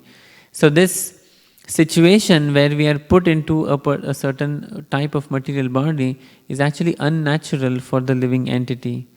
And the lifespan that we have, especially in the human form, is meant for us to cultivate knowledge about this process, about what's going on, and how to come to a point where we do not repeatedly go through this process of birth and death, birth and death, birth and death. So that's, if we can come out of the cycle of repeated birth and death, then we have we have used our life in actually a fruitful way. Otherwise, you just keep going through the cycle again and again, and you make no progress. So Ajamil has come to the point of death, and at the point of death, how is the next body? How we are giving away our clothes, we are giving our garments at night, but usually we pick our clothes for the next day. But the living entity, when we are possessed, we have a body, we do not have the power to select our next body after death. We do not, it's just not in our hands. It's actually determined by our activities that we have done in this life. It's determined by that, but who determines it? It is the higher authorities. And in this chapter we'll see actually it's the duty of Yamaraj. Yamaraj is one of the administrators of this material world. He's one of the agents of the Supreme Lord, whose job is specifically this: to evaluate how a particular living entity has done in this life, to make a chart of all his pious activities, of all his sinful activities, impious activities, try to balance them. And if the pious activities offset the impious, then he progresses, he gets a better life, better body in the next life. But if his impious sinful activities offset the pious activities, then you actually go down, you degrade, your quality of life degrades. So even in this world, we see that different human beings, they are not all in the same quality of life, right? There is poverty, there is misery, there's a lot of suffering at one end, and at the other end, like, people are super rich, super affluent, they are like living luxurious lives, and there's a whole spectrum in between. So what determines this quality of life for different individual living entities is explained by this process of jurisdiction, where our activities in the previous life are judged and a next life is awarded accordingly. So no matter what our situation is right now, whether we are like in the best situation possible or in the worst situation possible, no matter what the situation is, it's going to change. So the natural thing to think about is we try to act in a way that it will change favorably or it will become better in the future. Right? That's what we will try to do. Nobody wants to degrade themselves, but we want to improve ourselves. So that would be the natural way to go about our activities in this life. But beyond the pious and the impious activities, beyond the the best situation that you can be in this world, or in the worst situation you can be in this world, beyond these contrasting dualities, there is an another realm where you are actually not bothered by these dualities. So we try to go beyond these dualities of birth and death, rich and poor, happiness and suffering, and so on. So in this case, Ajamil is approaching his death, his death point, and apparently it looks like he has his impious activities in the later part of his life has offset his pious activities that he did in the previous part of his life. So it seems like he's going down. He's becoming his next life is going to be degraded than his current life, and therefore the messengers of Yamaraj, who does this judgment, are approaching him to take him to hell and then to Yamaraj to determine his next life. But he did something very interesting at the time of his death. What did he do? He actually chanted the name of his youngest son, Narayana. But when he chanted, we'll see in one of the verses in the chapter that he actually recollected some of his past pious activities. He actually remembered the Supreme Person, because he's calling out the name Narayana, which is the name of the Supreme Person. So he actually remembered the Supreme Lord in the process of calling his son. So this actually made him qualified to go beyond, to surpass the jurisdiction of Yamaraj. So he actually, by chanting the holy name of the Lord at the end moment, and by remembering the Lord, he actually could immediately surpass, he could come above these dualities. Being entangled in these dualities is a very risky affair, because once you can be on the top, you have this giant wheel, right? On the top, let's say, is good life, on the bottom is miserable life. So you could be on the top sometime, but you never know when you'll come down. And when you're down, you could again go up at some point, but you don't know when. But even if you go there, you'll again come down. So any sensible person will think that, this going up and down business is not very good. I need something more stable, right? I need a platform where I can stay steady and be situated in my original constitutional position and not be bothered by this going up and down, these dualities. So to come above these dualities is actually what spiritual life is. This cycle of going up and down and being engaged, being immersed in the dualities of this world is what is referred to as material life. Everybody's trying to improve their situation, but that is not in their control, and even if it happens, then you never know when you're going to come down. So it's not a very intelligent thing to strive for, but what is very intelligent and recommended to strive for is to come out of this cycle of trying to improve or trying to protect trying to prevent your degradation. So try to come out of the cycle of dualities. And that can be done by adopting to the spiritual life, and especially we'll see in this chapter, the spiritual life begins by chanting the holy names of Lord. So through the story of Ajamil, we actually, what we understand is that in as risky a situation as Ajamil was, he was approaching death, and his later half of the life has been dominated by impious degraded activities, and he's almost about to go to hell. But simply by chanting the name of the Lord and by remembering Him at that point, he actually got elevated. He not only didn't degrade, but he actually came out of this cycle of dualities. He came out of these dualities. That's what we'll see in this chapter. So let's continue this reading, and then we can read few verses. Yamaraj continued, the essence of Sanatan Dharma or eternal religion is extremely confidential. No one but the Lord Himself can deliver that confidential religious system to human society. It is by the mercy of the Lord that the transcendental system of religion can be understood by his pure devotees, and specifically by the 12 Mahajans, Lord Brahma, Narad Muni, Lord Shiva, the Kumaras, Kapila, Manu, Prahlada, Janaka, Bhishma, Bali, Shukadev, Goswami and me. Other learned scholars headed by Jaimini are almost always covered by the illusory energy, and therefore they are more or less attracted by the flowery language of the 3 Vedas, namely Riga, Yajur, Sama, which are called Trayi.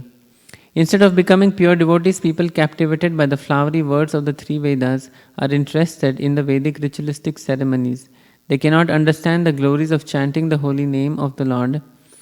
Intelligent persons, however, take to the devotional service of the Lord.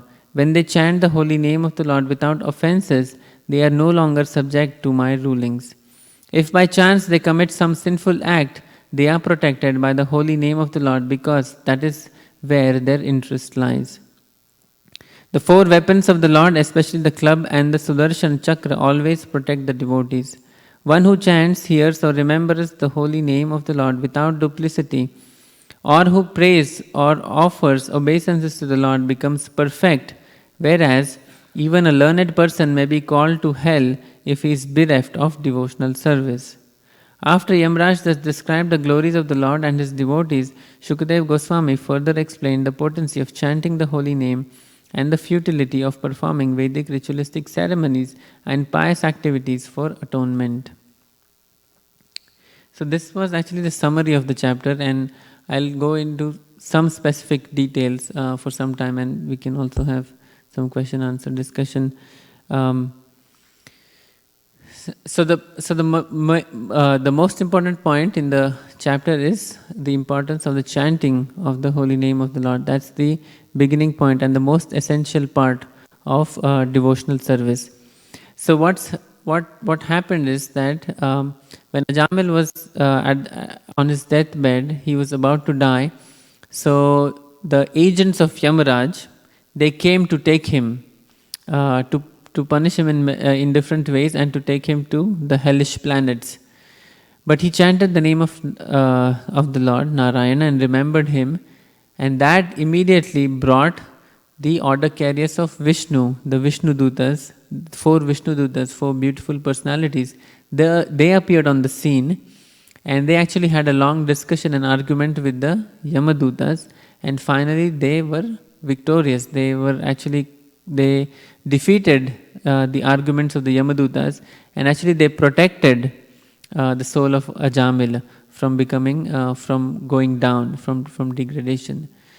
So looking at this, the Yamadutas, the order carriers of Yamaraj, they were actually very much baffled. They become bewildered by thinking that how come that Yamaraj's jurisdiction doesn't get overruled anywhere, but how come in this case that although we were carrying his order, that we were defeated, became defeated in our endeavor, in our mission, we were not successful. So the Yamadutas come back to Yamaraj, and they ask him that how has this happened? How did this actually occur?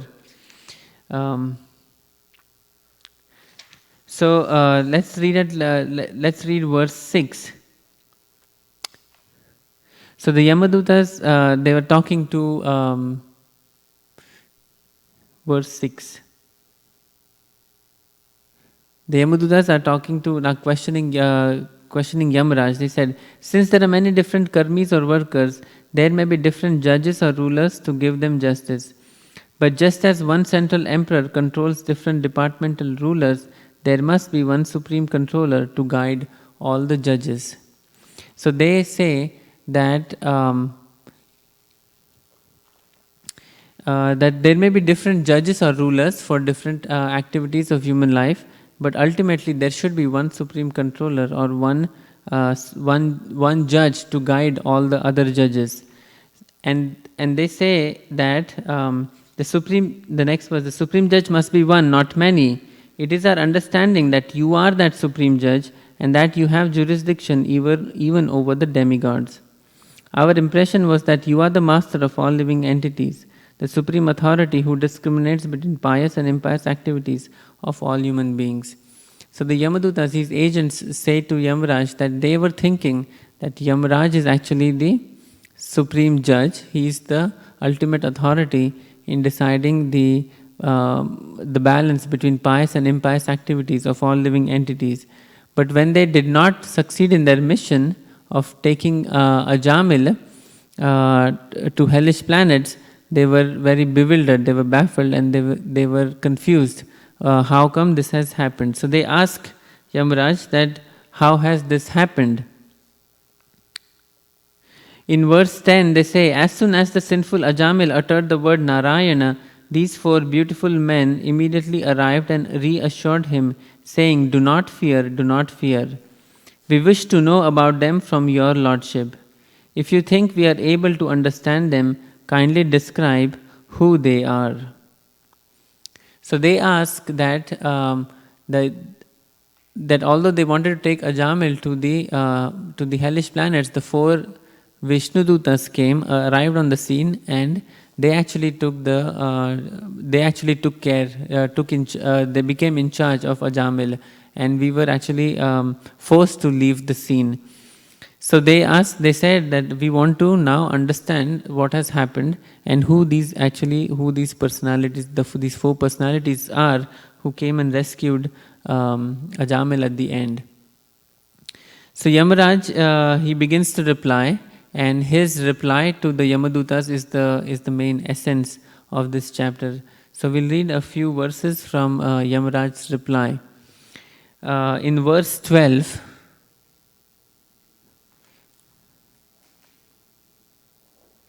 Yamaraj says, my dear servants, you have accepted me as the supreme, but factually I am not.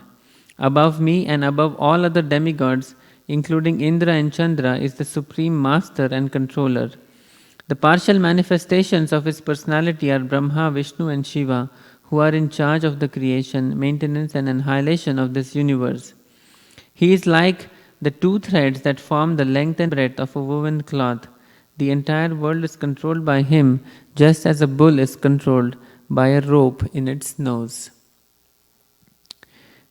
So he says, first by saying that, my dear agents, you have actually mistaken me. You are thinking that I am the supreme judge, I am the supreme controller of this world. But actually above me is another controller who is actually supreme. So I am not the supreme, but there is another supreme controller. And how do we understand his control in this material world? There are two analogies. Like in a woven cloth, every cloth is made by thread going in two directions. You can make a cloth like that. But he says that the woven cloth, the length, and he's like the thread that length and the breadth, the width of the cloth, of a woven cloth. So when you see a cloth, you actually don't think about the thread, right? You just see the cloth and see how to use it.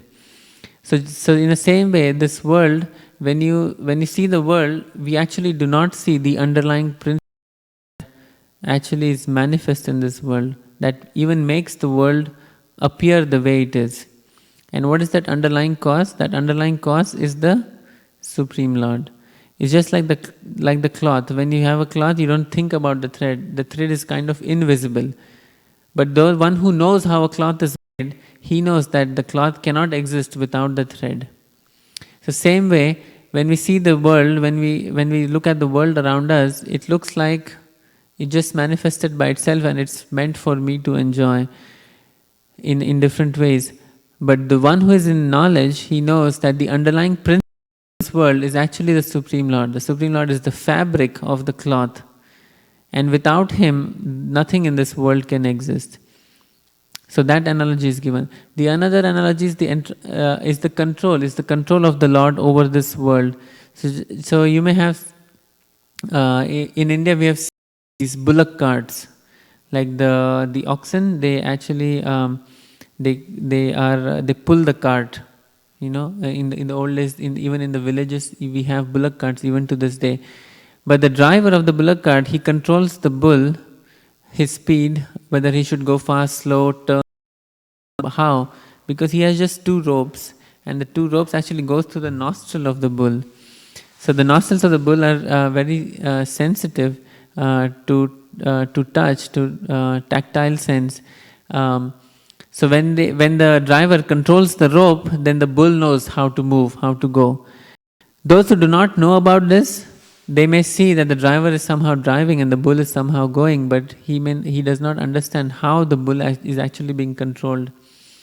So in the same way, the entire world is controlled in a very precise and accurate way by the Supreme Lord, just like the bull is by the rope that goes through the nostrils.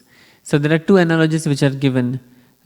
So first thing is that if we become baffled, or if we become confused, or if we become bewildered through our different experiences in life, thinking that this unexpected will happen, but how come this is happening?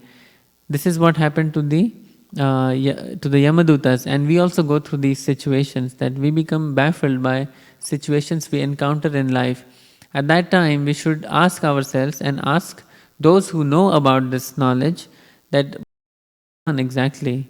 And the generic answer is given here, that actually none of us are the controllers of our life.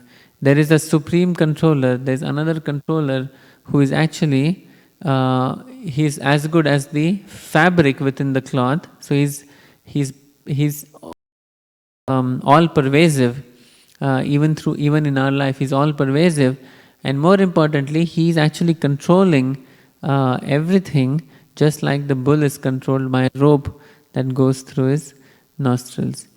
And the only reason that we may think that we are in control of our situation is because of our ignorance of how this world works. That's the only reason that we may think that we are actually in control, and under that impression we try to get more control. But so it may look like we are in control, but actually the underlying fact is that we are being controlled. We are not in control.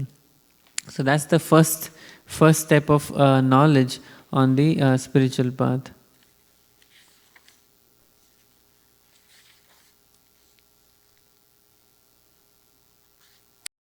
Another example is given in verse 16. So Yamaraj is explaining further. The Yamadutas are appearing that they are unaware about the presence and the control of the Supreme Lord. So Yamaraj is explaining them further. So in verse 16 he says, as the different limbs of the body cannot see the eyes, the living entities cannot see the Supreme Lord, who is situated as the Supersoul in everyone's heart. Not by the senses, by the mind, by the life air, by thoughts within the heart, or by the vibration of words can the living entities assess the real situation of the Supreme Lord. So very nice example is given. The eyes, what's the function of the eyes? The eyes is the sense of vision, right? You can see everything, or as much as possible, with our eyes, including all the limbs of our see my body with my eyes, right? I can also see the world with my eyes. But can you see the eyes with any of your other limbs? The other way is not possible, right? You cannot actually see your eyes with any of the other limbs. Your hands cannot see the eyes, but it's the other way. The eyes can see the hands. So in a similar way, the Lord is actually seeing everyone and everything in this world, because He's all pervasive and He's situated within the heart of all living entities. But the living entities are just like the limbs who cannot see the eyes. They cannot see the Supreme Lord, although He's situated within their own heart. So that is the conditional state of the living entities, where they cannot see the Lord who is accompanying them within the heart in all time, places and circumstances. So he also says that not by the senses, not by any of our senses, we cannot see the Lord. What about the mind? Can I think, can I perceive the Lord just with my mental capacity? He says no. By life air, by thoughts within the heart, or by vibration of words, the living entities cannot ascertain the real situation of the Lord. So you cannot know the Lord by any of these ordinary things by which you can get knowledge about this world. So knowledge about this world, empiricists, what they do, they do experiments, right? They do experiments with their senses, and they think with their mind about what result they got, and they form some knowledge, right? They think we have got some knowledge. But actually real knowledge means real knowledge about the Lord and how He functions cannot be attained by this procedure. By your mental activity and by sensual activity, you cannot understand the Lord. So later on he'll explain how you can understand the Lord.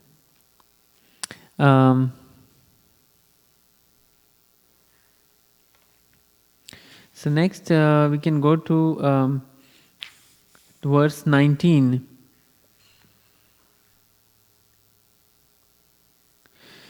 So this is a very famous verse. The next, this verse and the next couple of verses are famous. Have been quoted by the devotees and by Srila Prabhupada many times. So I'll read the Sanskrit once and then we'll read the translation. Dharmam tu sakshat bhagavat pranitam na vai vidur rishayo napi devaha na siddha mukhya asura manushyaha kutonu vidyadhara charanadayaha. Real religious principles are enacted by the Supreme Personality of Godhead. Although fully situated in the mode of goodness, even the great rishis who occupy the topmost planets cannot ascertain the real religious principles. Nor can the demigods, nor the leaders of Siddhaloka, to say nothing of the asuras or human beings, vidyadharas and charanas. So in the earlier verse we saw that by sensual activity, by mental activity and by all kinds of intellectual effort, you actually cannot understand the real position of the Lord. Then the question is, what is the procedure? What is the process by understanding the Lord? To understand. And this verse says, Dharmam tu sakshat bhagavat pranitam. That means you can actually understand this process, or you can understand the Lord by adopting the process given by Himself. So we cannot make an effort, we cannot invent a process to understand Him, but He has actually given a process to understand Him. So we have to adopt that process. Only that process works to understand Him, to reach Him. So that's what this verse is saying.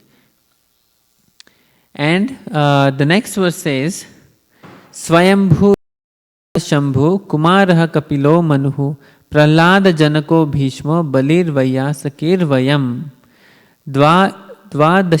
Dashayite Vijanimo Dharmam Bhagavatam Bhataha Guhyam Vishuddham Durbodham Yam Gyatvam Ashnute. Lord Brahma, Bhagwan Narad, the Lord Shiva, the four Kumaras, Lord Kapila, the son of Devahuti, Swayambhuva Manu, Prahlad Maharaj, Janak Maharaj, Grandfather Bhishma, Bali Maharaj, Shukadev Goswami, and I myself know the real religious principle. My dear servants, this transcendental religious principle, which is known as Bhagavad Dharma, or surrender unto the Supreme Lord, and love for Him, is uncontaminated by the material modes of nature. It is very confidential and difficult for ordinary human beings to understand. But if by chance one fortunately understands, he is immediately liberated. Thus he returns home back to Godhead. So what is the procedure?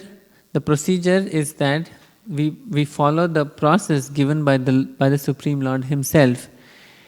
And when the direct contact with the Supreme Lord is not available, then we follow the path laid down by the Mahajans. Mahajans means those who are fully aware and are cognizant about the process of devotional service, or the process given by the Supreme Lord Himself.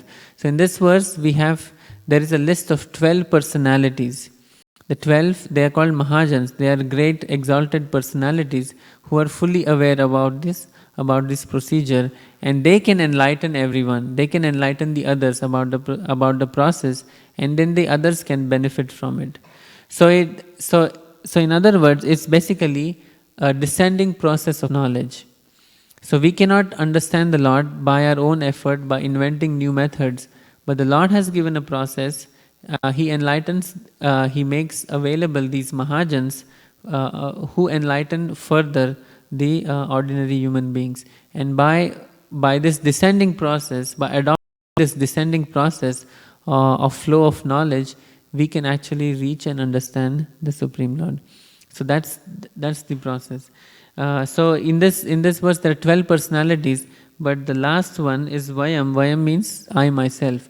So Yamraj says that he lists other like Prahlad, Janak Maharaj, Brahma. These are different personalities in the scriptures and who have been there in the past bygone ages. But Yamraj says that one of them is me, myself. So because he is a Mahajan, he is qualified to teach the process of this path of spiritual life. So that's what he is doing next. So in the next verse, in verse 22, Yamraj says, devotional service beginning with the chanting of the holy name of the Lord is the ultimate religious principle for the living entity in human society. So that is actually the very crux of this chapter, or the entire discussion that we are having today. That we are talking about a procedure, we are talking about a process of how to approach the Lord, how to understand Him. And as I said, we can try in many different ways, but that will not be successful just by our own speculation and own intellectual effort. But if we adopt this process which has been given from above, what is that process? Chant the holy name. If we chant the holy name of the Lord, we may not understand how the process works. We may not understand how this chanting will do any good to us. But that's not important, at least in the beginning stages. We may not understand how the process works. But if we have faith and if we take to it, then gradually we'll see for ourselves that it works. And we can also understand how it is working. So the beginning point is the point of faith. So right now I have no touch, I have no connection to God, I have no connection to the Supreme Lord. But if I am sincere, if I want to solve the problems of my life, and if I want to make a tangible connection, then I have no alternative but to take the process which is being given to me. Because I have no other means to reach Him anyway.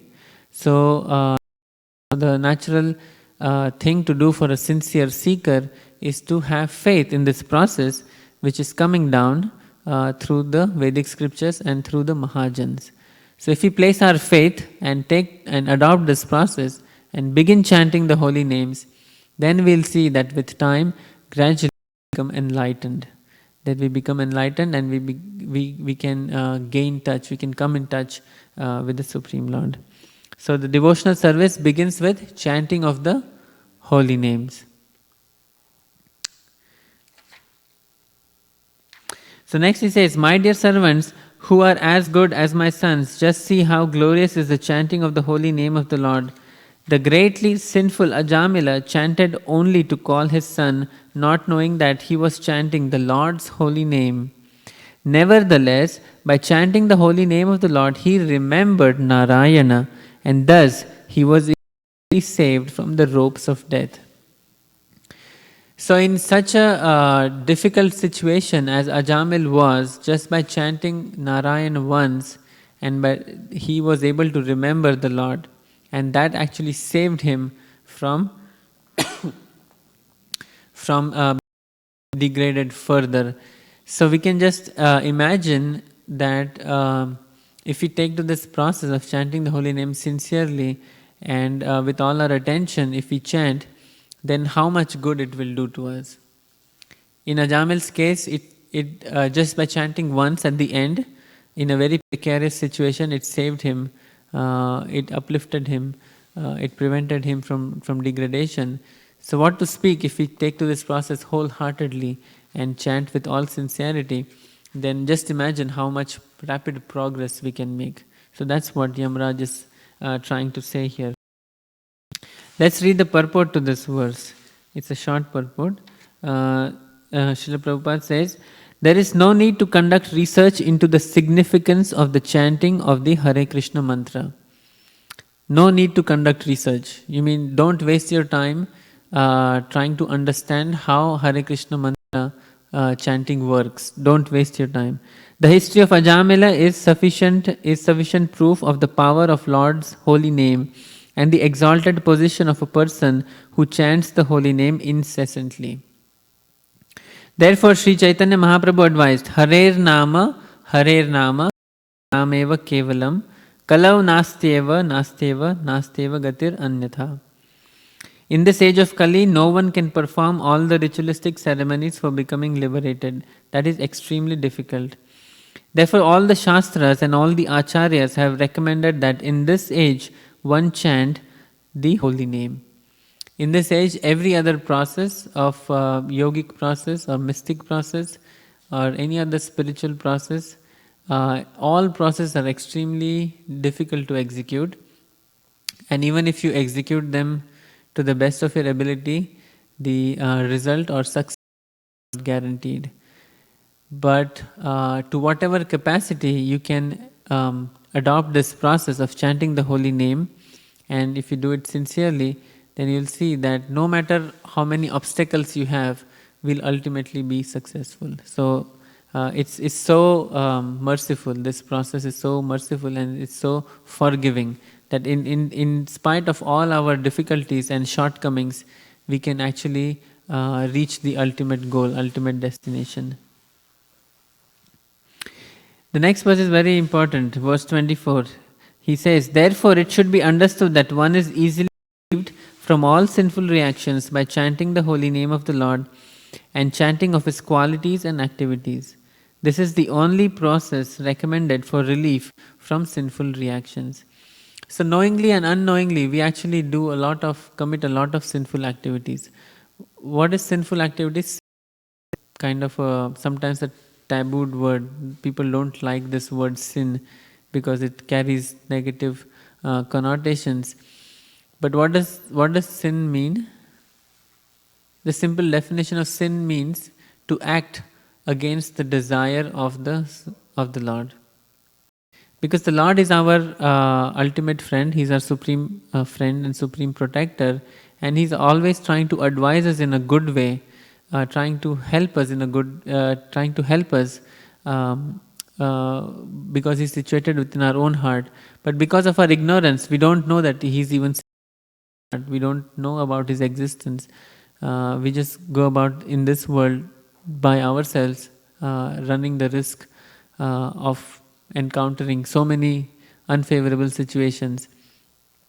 So this tendency to act against the desire or with the ignorance that there's even a Supreme Lord, something like the Supreme Lord, and He has some desire for me to act in such a way. So if you go on acting in that way, then that is sinful. So if you see by this definition, actually, whoever is ignorant of this knowledge is by default is sinful. To be a murderer or a drug addict or something to be sinful. By this simple definition, whoever is not in knowledge about the Supreme Lord and about His intention for us to come out of this repeated birth and death, whoever is going about in this life, no matter what they are doing, is actually is sinful. So the Lord says, so what's the result of acting in a sinful way? The result of acting sinful way is that we have to suffer. So when you act in a sinful way, your activities are recorded and the reaction to these activities come. So every action has some reaction to it. So when we act in unfavorable ways, in sinful ways, then we have to suffer the consequence. So that's not very good. That's not very good. So what's the process of coming out from to get relief from all the sinful reactions. So here says, this is the only process recommended for relief from sinful reactions. But chanting the holy name is the only process for relief from sinful. So we may have committed so much in the past, and the reactions are going to come. But how do we get relief from those? The only process to get relief from all these reactions and to purify ourselves is to chant the holy name of the Lord. Even if one chants the holy name of the Lord with improper pronunciation, he will achieve relief from material bondage if he chants without offenses. Ajamil, for example, was extremely sinful, but while dying he merely chanted the holy name. And although calling his son, he achieved complete liberation because he remembered the name of Narayana. Okay. So, let's read a couple of more verses and then we can stop for today. Verse 26. Considering all these points, therefore, intelligent men decide to solve all problems by adopting the devotional service of chanting the holy name of the Lord, who is situated in everyone's heart and who is a mine of all auspicious qualities. Such persons are not within my jurisdiction for punishment. Generally, they never commit sinful activities. If by mistake or because of bewilderment or illusion they sometimes commit sinful acts, they are protected from sinful reactions because they always chant the Hare Krishna mantra. So Yamraj is saying that those who chant the holy names of the Lord, they are not in my jurisdiction. So I cannot actually assess their life and give them the next life, like pious, impious, or good, bad, and so on. Those who chant, those who take to this process of chanting the holy name, they actually transcend this life of dualities in the material world, and I no longer have jurisdiction over them. Moreover, even if they commit sins, usually they do not commit sinful activities, their life is pure. But out of the influence of the illusory energy of the Lord, if they are sometimes bewildered and commit some sinful activities, still the Lord is so merciful that He will protect them against sinful reactions. The only qualification for that, the only requirement for that is that we keep chanting the holy name. We don't give up the process. We stick to the process. Okay, that's the most important part.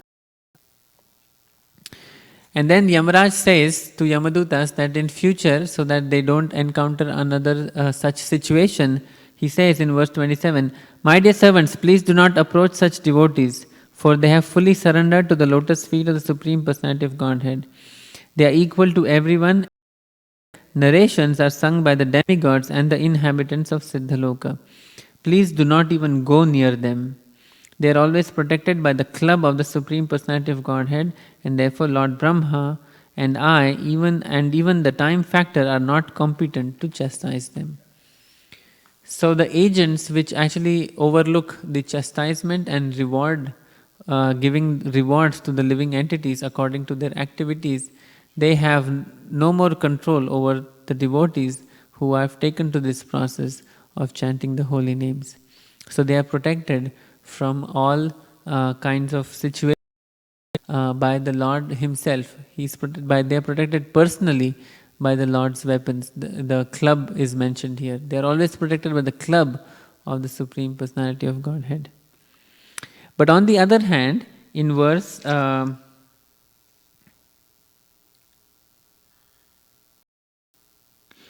29, that's verse 28 also describes such devotees, but in the next verse, verse 29, Yamaraj says that on the contrast, that which kind of persons he should be looking for to bring to me, so that I can chastise them, I can punish them in different ways. So he says, "My dear servants, please bring to me only those sinful persons who do not use their tongues to chant the holy name and qualities of Krishna, whose hearts do not remember the lotus feet of Krishna even once, and whose heads do not bow down even once before Lord Krishna. Send me those who do not perform their duties towards Vishnu, which are the only duties in human life. Please bring me all such fools and rascals. So Yamaraj says that do not touch, do not bother to go near the devotees who are chanting the holy names. But on the other hand, bring me only those who never use their tongues to chant the holy names, who never use their head to bow down in front of Krishna, who never take to this process of devotional service, whose duties are not um, designed or whose duties are not meant for satisfying the Supreme Lord Vishnu. Only those people you bring to me. So there are two contrasting situations or contrasting types of people which has been described in this chapter. So given this and given our exposure, given exposure to this kind of information and knowledge, it is for us to choose which category we want to be in. Do we want to be in the devotees category, where we are guaranteed protection from all sinful reactions by adopting the process of chanting the holy names, or we want to be in the category of being at risk of committing sinful activities and coming under the jurisdiction of Yamaraj. So that's how the discussion, that's how the conversation of Yamaraj and his agents, Yamadutas, end. And in the final few verses, Shukadev Goswami, who is narrating this entire incident to Parikshit Maharaj, he concludes, or one of the concluding verses of this chapter is that, that's verse 31. So we can consider this as like the conclusion for the chapter. Tasmat Sankirtanam Vishnur Jagan Mangalam Amhasam Mahatam Api Kauravya Vidya Aikantika Nishkrutam. Shukadev Goswami says, my dear king, the chanting of the holy name of the Lord is able to uproot even the reactions of the greatest sins. Therefore, the chanting of the Sankirtan movement is the most auspicious activity in the entire universe. Please try to understand this so that others take it seriously. So, in the purport, more or less the same similar points are made in the purport as we have discussed before. But this is basically the conclusion, that therefore, by knowing the story of Ajamil, by understanding this history of what happened, the conclusion from this entire episode is that we should take seriously to the chanting of the holy names. And this chanting of the holy names is also called the Sankirtan process. In this particular age, Sankirtan is the prescribed yagya, prescribed sacrifice, meant to be done by all living entities. So it says, Tasmat Sankirtanam Vishnu. So Sankirtan, chanting of the holy names of Lord Vishnu, it can uproot even the reactions of the greatest sins. So we must wholeheartedly take to this process, and we'll see the benefit ourselves. Okay, so we have few minutes. If you have any questions, we can talk about that. Yes. Can you use the microphone? So I understand that singing the Krishna, the chant, but why you need to use the words? But why you just can't think about that? Why you need to chant? Like just not to think in your mind. Why do you need to? You can also think in your mind, but usually the mind is. Usually the mind in the beginning, when we take to this process, if you just observe your mind for some time, just sit down some time and observe your mind. The mind is actually jumping everywhere. The mind is not steady, it doesn't stay on a particular topic for more than like few seconds or so. You can just observe yourself once.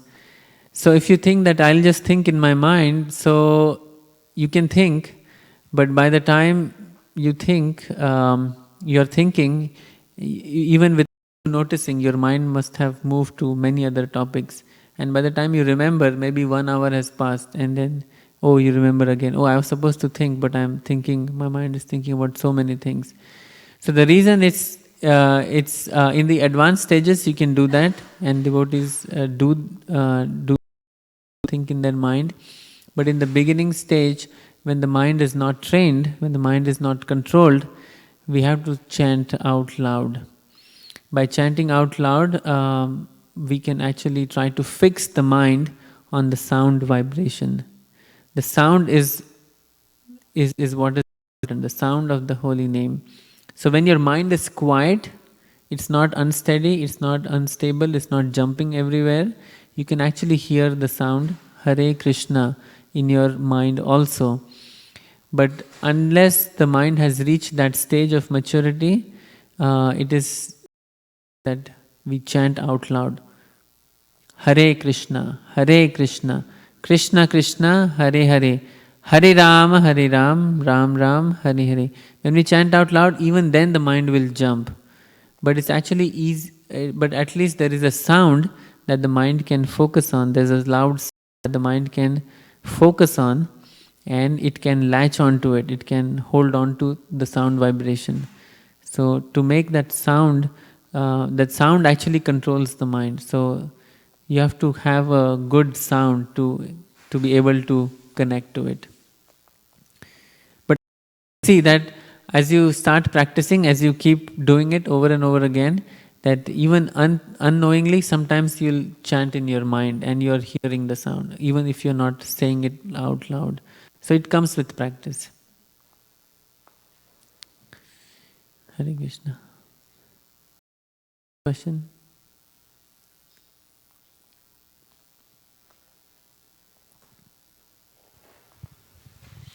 Here he says the chanting a holy name should be without any offenses.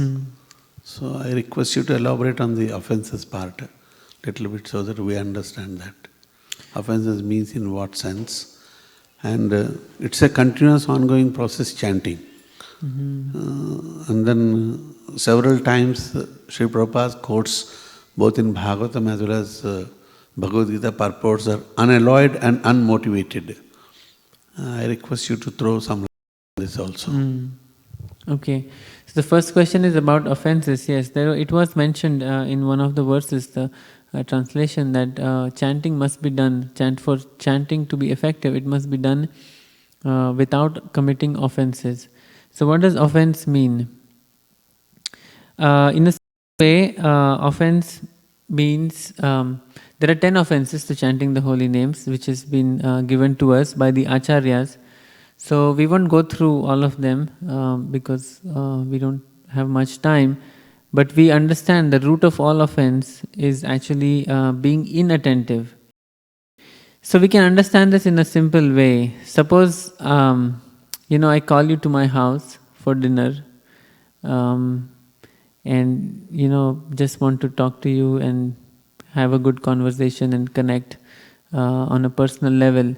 But as soon as you come to my house for dinner, then I start my computer, I start reading my emails, then I make phone calls to my friends, then I'll see somebody is passing by on the street. Oh, I'll say, hi, how are you? Let me talk to you for some time. So I'll do everything else except, give you the attention you deserve.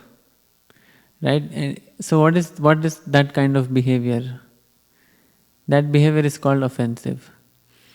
Because you didn't ask me to call you for dinner, but I volunteered. I asked you to come to my house for dinner, and I want to saying that let's talk and connect on a personal level. But as soon as you show up, I start doing everything else as if you were not there. So that is offensive. So not giving attention that you deserve, that the other person deserves, is called offense. So manifested in many ways, right? Like I said, offense can manifest, like you show up, but I start doing my email, start looking at my phone, and so on. So it can manifest in many ways, but the root of all offense is that I don't give the importance that it is that you deserve. In this case, you are my guest. You deserve some attention from me, so you don't get that. In fact, when I call you for dinner, even if the dinner is not very well prepared, but if my hospitality is good, still the guest is satisfied, right? It's really the intention that matters. So in the same way, when we are chanting Krishna's name, when you're chanting Hare Krishna, Krishna advises us that if you want relief from material situation, if you want relief from all your troubles in life, then I'm giving you this process. But it is up to you to take it. I'm not forcing it upon you. You're suffering and you've somehow come in touch with me, so I'm giving you this process. You chant my holy name and you'll see that it will solve your problems. But He's not forcing it upon us. Take it voluntarily that, I'll let me chant. So this chant is not a passive thing. It's not like I say, oh, Hare Krishna, but nothing is happening. No, when we say Hare Krishna, Krishna is listening, Krishna is hearing. Why? Because this chanting is like a call. It's like I'm calling. So again the same example, if I see in the parking lot, hey, how are you? So I'm calling out to you, right? So you'll immediately look at me and respond, okay, I'm doing good. But I say, hey, how are you? And then next moment I turn there. Then why did you call me, right? You didn't even want to look at my response. Offensive. So when we chant Hare Krishna, I'm calling out to Krishna. Krishna is listening. Krishna says, yes, what do you want? But if I call out to Krishna, say Hare Krishna, and then I just turn my attention and do something else, then it's offensive. But Krishna is merciful that in spite of our offenses, allows us to chant. He gives us the chance to chant again and again and again. So on our part, it's our duty to be attentive. When we say Hare Krishna, then you stay on Hare Krishna. Don't start doing other things. So that is the root of all offenses. So attentive chanting. That way you can avoid being offensive. So you'll see that if you do chanting attentively, we'll quickly make progress in spiritual life. So that was the first question. Second question was about being unmotivated and uninterrupted. Unalloyed and unmotivated. So there are so devotional service which is pure is said to be that which is performed without any ulterior motivations and which is performed in an uninterrupted way. So two things. One is without ulterior motives, meaning that by doing chanting I will get something else. So that's called an ulterior motive. So in the beginning we may be in that mode that like Lord Krishna explains in the Bhagavad Gita, Chaturvidha bhajantam sukritino Arjuna artho jigyasu arthati jnani cha bharatarshava. That 4 types of people approach me. One who is distressed, one who is looking for, one who is want of wealth, one who is inquisitive and looking for knowledge. So all these 4, they come to me with purpose in mind. But Krishna says that still they are sukritina, they are pious, but because they have at least come to me. So they are not impious, they are sukritina. But so that's the beginning of devotional service. Many of us are in that stage in the beginning, and that's not a bad thing. But if we want to come to the platform of pure devotion, then we gradually need to purify our intentions and motivations to come to a stage where we perform devotional service, we perform bhakti, we call out to Krishna not for some other motivation, but just for the sake of calling out to Krishna.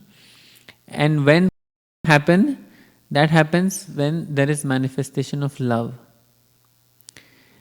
Because if I'm calling out to Krishna for something else, then actually my actual want is something else, not Krishna. So actually I like something else as a medium to get it.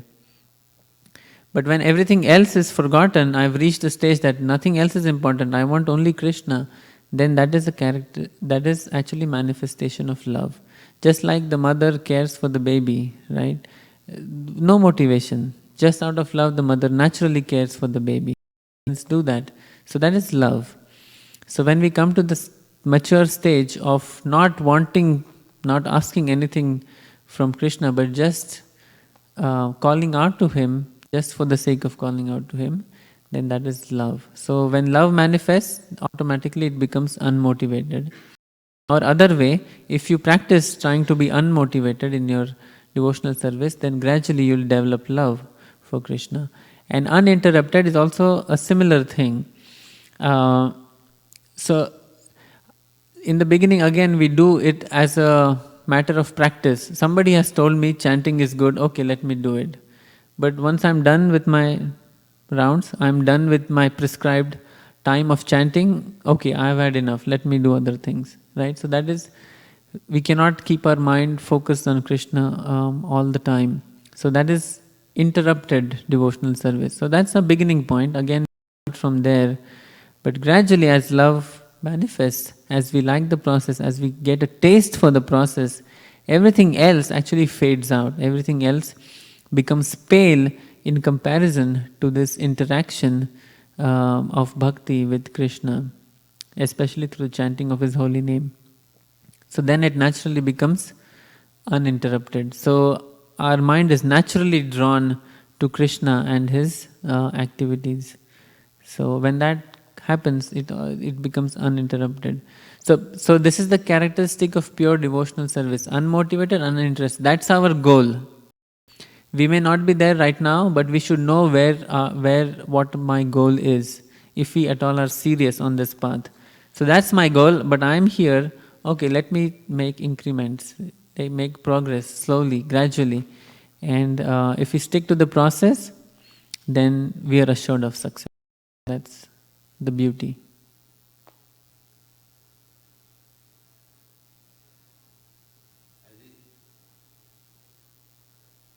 Lord Shri Krishna mentions in chapter 6 also, where he says that Hasansayam Mahabaho Manodurnigraham Chalam Abhyasena to Kaunteya Vairagyena cha Guhyate.